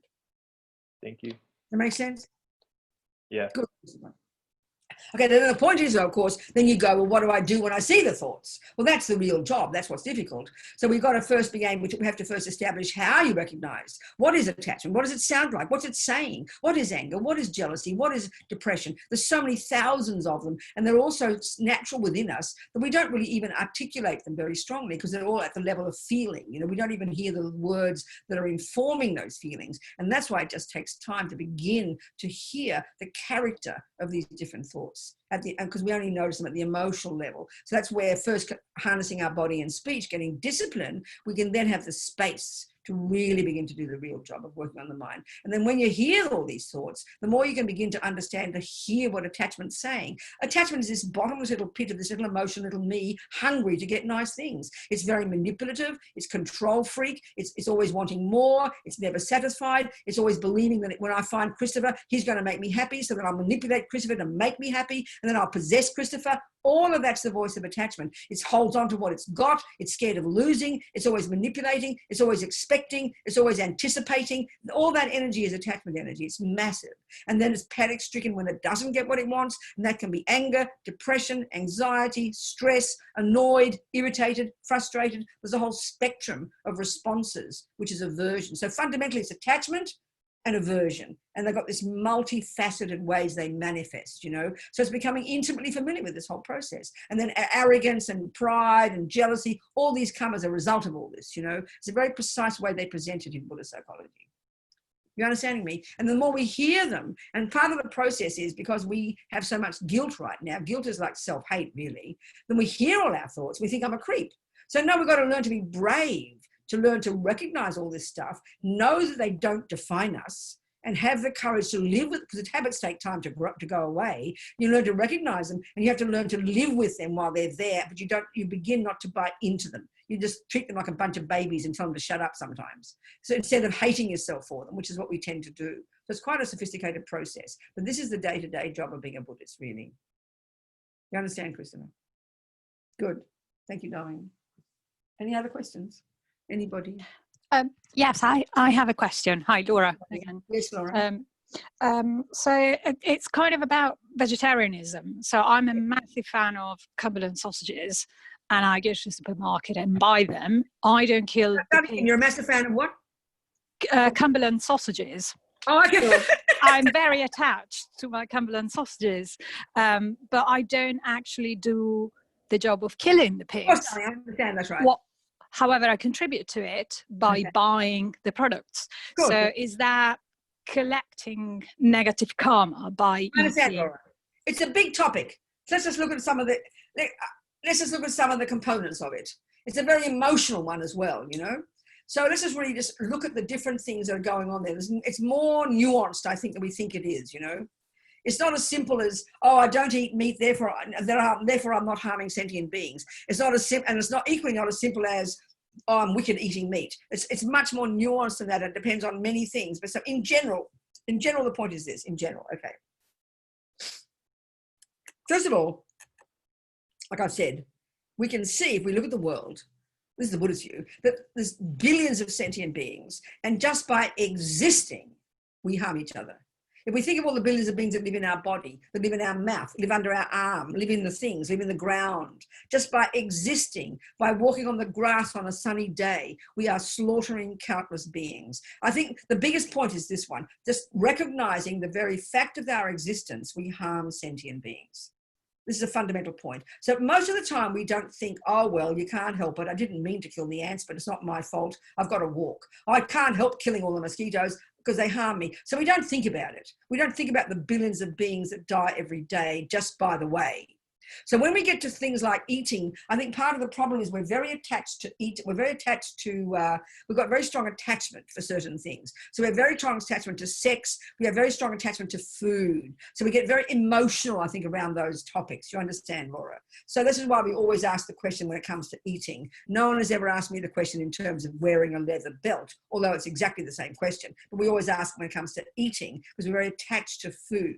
So there's a lot of emotion around it. So of course, eating is a massive thing. And indeed, eating flesh is one of the massive, and we can see certainly, so there's one component of it is the way we look at the environmental result these days. People are saying that the meat industry itself, because it's so sophisticated and so outrageous, it's destroying the planet. There's that one aspect that maybe certainly did not exist 100 years ago. You know, so on a personal level, there's one approach, then on a political level, there's another approach. So, you know, if you want to try and save the environment, you could argue it's very sensible to stop eating meat because that does affect. You didn't kill the creature. Forget that one yet. Forget even that aspect yet. We won't even go into the killing part. But we know if you read all the stuff, the literature, the meat industry is destroying the planet because it uses so much whatever it all is, all the things. I don't know all the details. So from that point alone, whether you kill the sausage or not, we can see that there must be an advantage in attempting, all of us, to either politically and then individually try not to buy the meat. But on the other hand, there's one point. Now, the other point is, there's many points. There's many points. So the other point is this.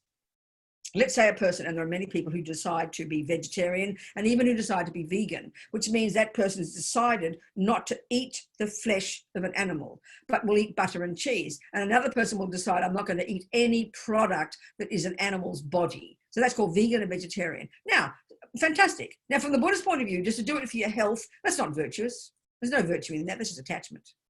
So, but to do it with a pure motivation, that's fantastic, because it's the motivation that makes it a virtuous action. But on the other hand, and I'm always saying this because I get a bit controversial, people always tell me off about when I talk about this stuff. But on the other hand, don't get all holy and think you're so special because you don't ingest a piece of flesh. Don't think that suddenly the world is now you're not causing any harm. It simply is not true. It's way more subtle than that. And this doesn't mean you shouldn't be a vegan or a vegetarian. That's why I always quote these stories, always quote the same story. And if you've heard it 40 times, I'm sorry. But I remember one time when I was in Liverpool, I had a picture on Facebook. I gave it to Kate to put on. I don't look at my Facebook page. Normally she sends me the messages. And I put this picture on of me buying cheese in a shop in Liverpool. And it was called Kick-Ass Cheddar. Kick-Ass Cheddar, okay? I like my cheddar cheese. So then two people, my friend Nick, who's a vegan, he told me off. And then another person, how dare a Buddhist nun eat cheese, and told me off, you know? So first of all, I thought, I'm not going to be political. I'm not going to be political. So I didn't answer directly, but I always wondered myself, how many creatures die on the road when we drive cars? Like there's a car, driving a car, bugs. And sure enough, you Google it and someone's done the homework. And some guy in Holland had done the research, and I forget the details, but it was something like just on the number plate, per kilometre, per car, whatever. It was like trillions of little baby bugs slaughtered, smashed to smithereens on the number plate. So then the one response from this one guy who wrote, he said, well, that you can't help that, he said. It doesn't, virtually it doesn't matter. Now that's the thing that for me is completely insane. Just because I didn't eat the bugs, somehow it doesn't matter that the bugs died.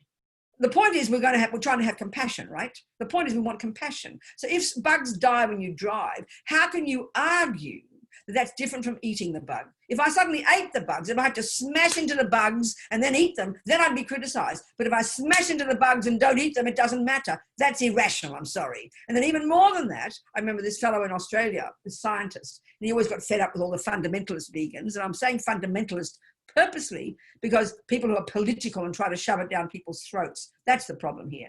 I mean, being a vegan is amazing. Being vegetarian is amazing. Of course it is. My God. So this other guy, this scientist, he talked about some wheat field, and he mentioned a particular wheat field in Australia, in Melbourne, near Melbourne. And this must be for every wheat field everywhere, the nature of the universe, that at the time the wheat wasn't being grown, and let's face it, who is the wheat for? Probably 20% for the bulls, for the meat eaters, and 80% for the holy vegans and vegetarians. I mean, I am being sarcastic. So when the wheat is not being grown in the off season, what happens? Millions and millions of these cute little field mice gathered there, and he had photos of them. He said they sang love songs to each other. They were so cute. And of course, when you've got to plant the wheat, what do you have to do? You kill the millions of mice. And don't tell me they killed them gently. I don't think so. But then even that, this guy on the Facebook said, oh, that doesn't matter either. You can't help it. Now that's schizophrenic for me. That's completely demented, that you can be so narrow-minded, so obsessed that only if you eat the mice are you a monster. But if you slaughter them, and for what? The wheat that the holy vegans and vegetarians eat, somehow it doesn't matter. That really needs looking at. That's demented. So there's lots of stuff to look at. And these are just a few issues to bring up. Now, another whole point is this one, that we don't factor in our culture. We tend to call it supply and demand. So we assume that if there's not much demand, there won't be supply. Well, that's just, again, generally for the world, yes, but not necessarily true. And that's proven by this particular example. And this is factoring in karma here. I remember in Maine one year where they have lobsters, right? In one season, all of a sudden, for no logical reason, 10 times more lobsters popped up in the water of Maine. And of course, the poor state government, the fishermen initially were really happy getting all these lobsters, then all of a sudden, you know, it decreased the price, the market became terrible, and the poor Maine state government had to spend millions of dollars to try and get rid of these bloody lobsters, right? So then what's all that about? No one ordered more lobsters. But what is it? Karma. These sentient beings, the karma, first, there's many things. The karma of the fishermen to lose money was one thing. The karma of, you know, of the lobsters in particular, nobody invited them into the water. They were not lining up waiting to be invited to get born because there's an order for lobsters. They turned up in the water of Maine because they had the karma to be born in Maine. Suddenly these lobsters, that's due to the karma of these sentient beings. So there's more to it than merely supply and demand. There's more to it than sentient beings only suffer if you eat them. It's way more subtle and way more nuanced than that. So that's some food for thought, Laura. Does that help? Yes, thank you. So the other, keep moving, I'll keep talking. So the other thing is this, the other point is this. When it comes to the actions we do, the motivation is the main thing. So, and also you can, okay, no, before I say that, but you can have 47 scenarios. You could have, five of us, six of us can go to a meal, let's say, and they're going to serve, you know, what do you call them? Cumberland sausages, I understand. They're all going to be served Cumberland sausages. So let's say one person is a fisherman, one person never eats a single piece of meat ever and never kills, even just two people, forget the six, just two people. Well, the karma of each of them will be completely different. The person who doesn't ever eat meat and never kills, for that person, even if they eat that sausage because grandma served it, that's a compassionate action. And the other person who's got a tendency to kill and loves their meat and they eat with lots of attachment, for that person, of course, it's negative.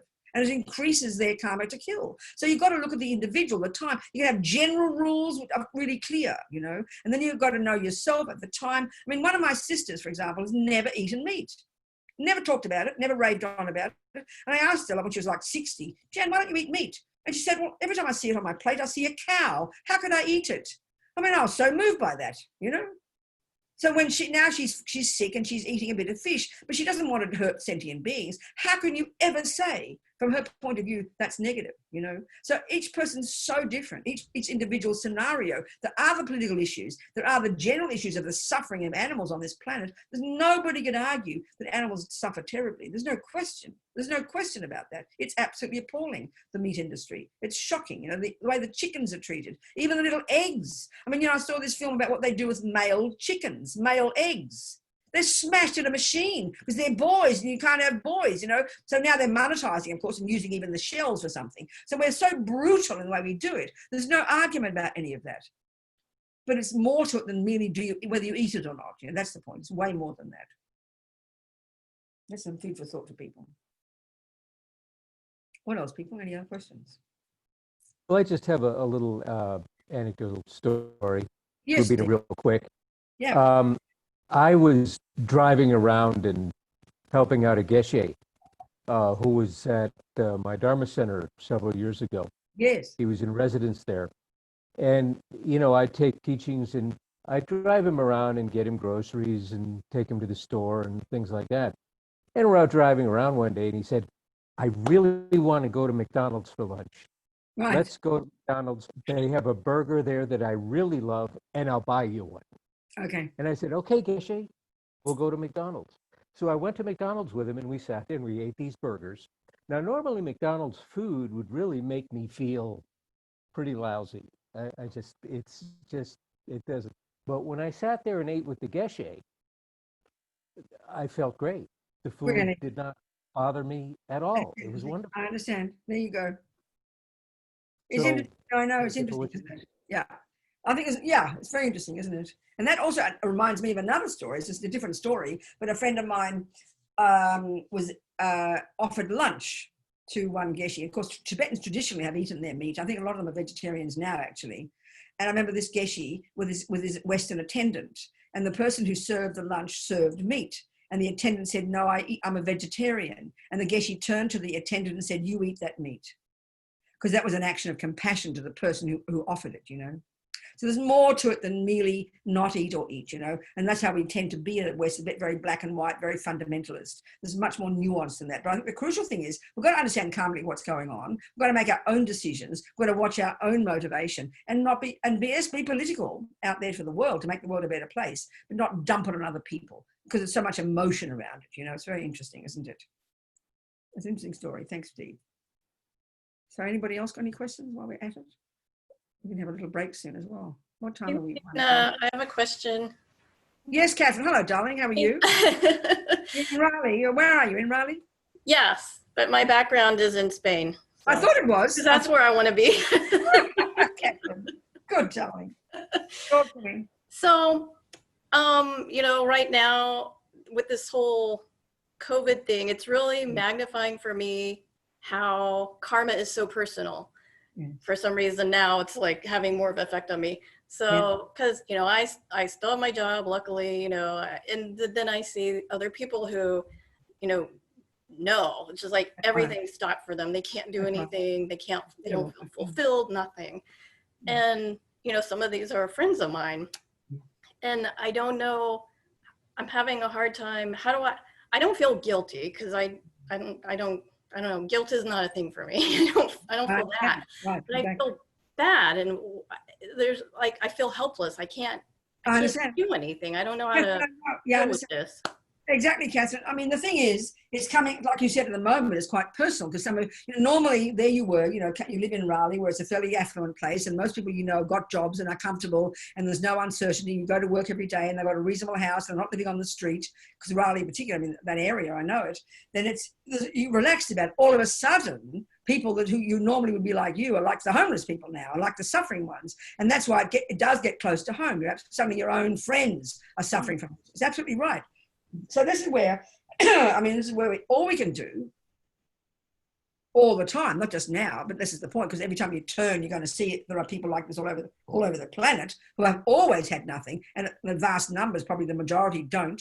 It's just, this is why if we're going to use the Buddhist tools, we have to apply the logic of karma, which means we at least explains why, and then not to have caused us to feel bad or to be guilty, like you suggest, as you said, not, but to realize that is the cause. And then, of course, if we do have things and we do have good conditions, because we know it's the fruit of our virtue, and also very simply we know we want to keep that going, then we must want to have the wish to use our resources.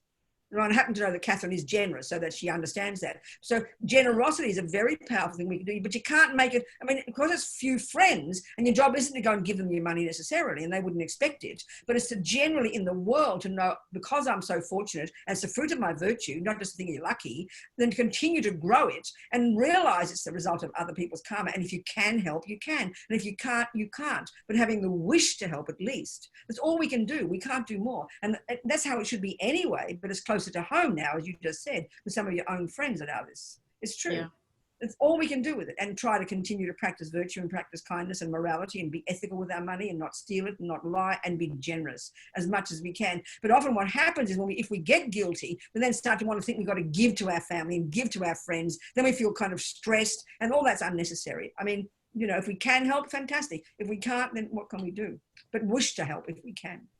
We can't. That's where we realize when it's karma, no matter how much, even if you do try to help, sometimes you can't help. I remember a friend of mine telling me, somebody I knew, he was saying that, you know, because he was giving some money, he started helping, as a friend of mine, he was starting to help somebody, with a poor person, you know, like a homeless person. And he started to give things to the homeless person. And then he felt sorry for it, and they started to give more to the homeless person. And then he eventually gave them clothing. And then it got to the point where he even bought them a house.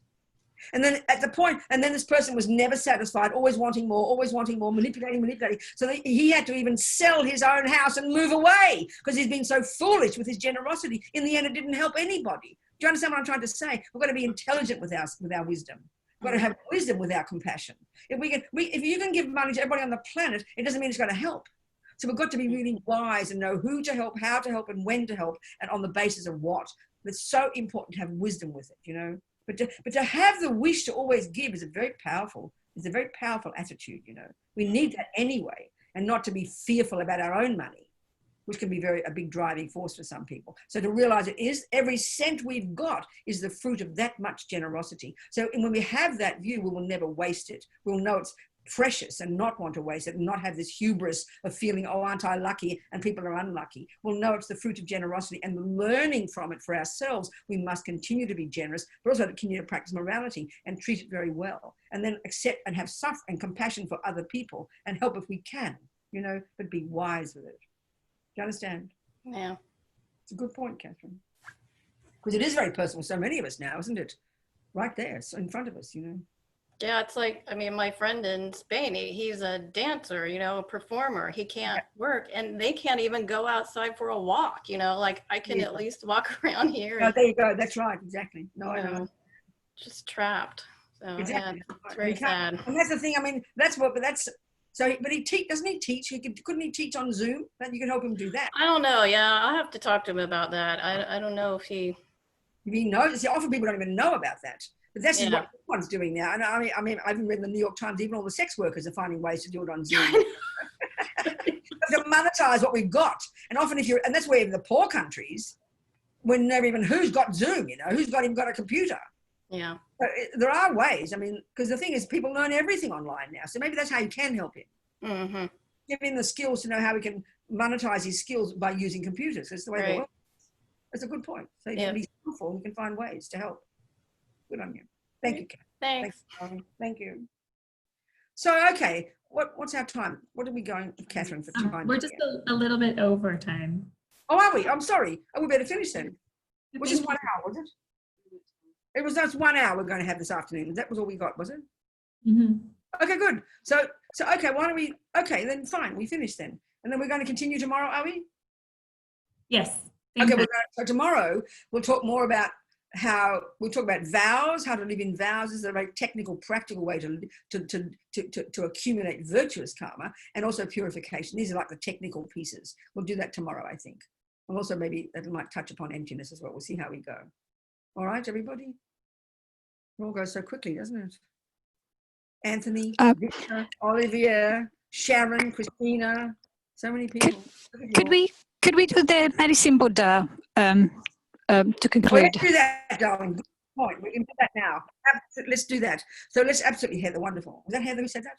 No, it wasn't, someone else. Let's do that. So let's just think of all the people, like the ones Catherine talked about, and people who've died, like Heather's Chad, and everybody who's suffering right now, all people in the hospitals, all the creatures who are dying, all the humans, and the whole universe. And we just imagine Medicine Buddha. If you're not familiar, don't worry. Just imagine in the sky in front of us, the embodiment of this powerful enlightened energy in the aspect of the monk, looking just like the Buddha, but he's got a blue body, okay? Dark blue body. And you imagine in his lap, he's got his begging bowl, and you think it's the begging bowl containing all the methods to help us completely purify suffering and its causes. And we just imagine, very simple, imagine light going out from the Buddha, Medicine Buddha's heart to all the beings of the universe, the people you know, pouring in this powerful light. Think of it as blue light, why not? And pouring and entering into their hearts, taking away their suffering and giving them all their happiness. Every single being in the universe, if you can think this way, you know, with genuine wish that this be so. And then even the wish that when I become a Buddha, may I be able to do this. May I be able to help beings in this way. Strongly visualizing. And we'll just sing a few Medicine Buddha mantras. And if you don't know it, just listen and visualize, imagine healing all these countless suffering sentient beings. Oh, what's the mantra? Tayata Ombe. What is it? Om Tayata Ombe Kanze. Yeah, Tayata wasn't first. Was it? I forget. Tayata? Yeah. Tayata Ombe Kanze Bekanze Maha Bekanze Bekanze Ranza Samungate. Samungate. So Maybe we turn our mics off so then you can all sing for yourself, and I'll sing a little bit too, and then you can sing. And we otherwise, yeah. Thank you, Steve. That's lovely. So we'll sing together, but we'll sing quietly. I mean, I'll sing loud. I'm sorry. All sing loud to yourself. Tayata Om Bekanze Bekanze Maha Bekanze Bekanze Ranza Samungate Svaha. Tayata Om Bekanze Bekanze Maha Bekanze Bekanze Ranza Samungate Svaha. Tayata Om Bekanze Bekanze Maha Bekanze Bekanze Ranza Samungate Svaha. Tayata Om Bekanze Bekanze Maha Bekanze Bekanze Ranza Samungate Svaha.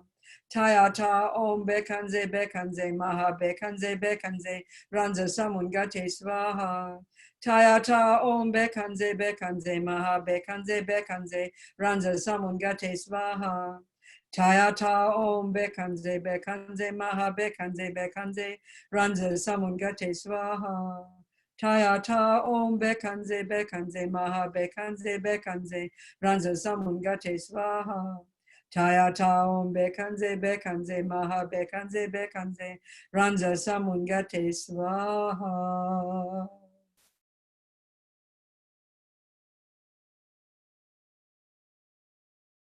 So then we now dedicate, thinking all these seeds we've planted during our time together, all these seeds, we're going to nourish them from this moment forward with our wisdom, with our effort, with our compassion, so that we really will be able to be of benefit to sentient beings right now, every second, and when we become a Buddha, infinitely powerful. May we be able to do this with countless suffering sentient beings.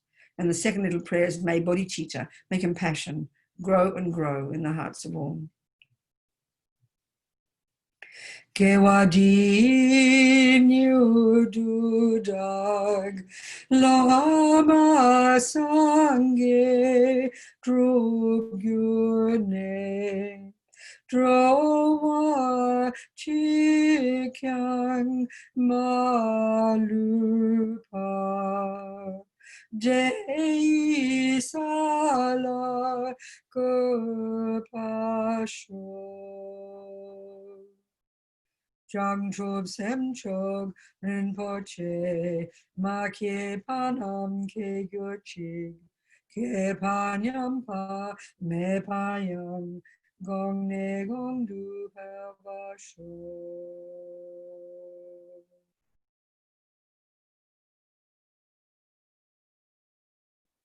Thank you so much, everybody, for your questions. Laura, Steve, Catherine, everybody.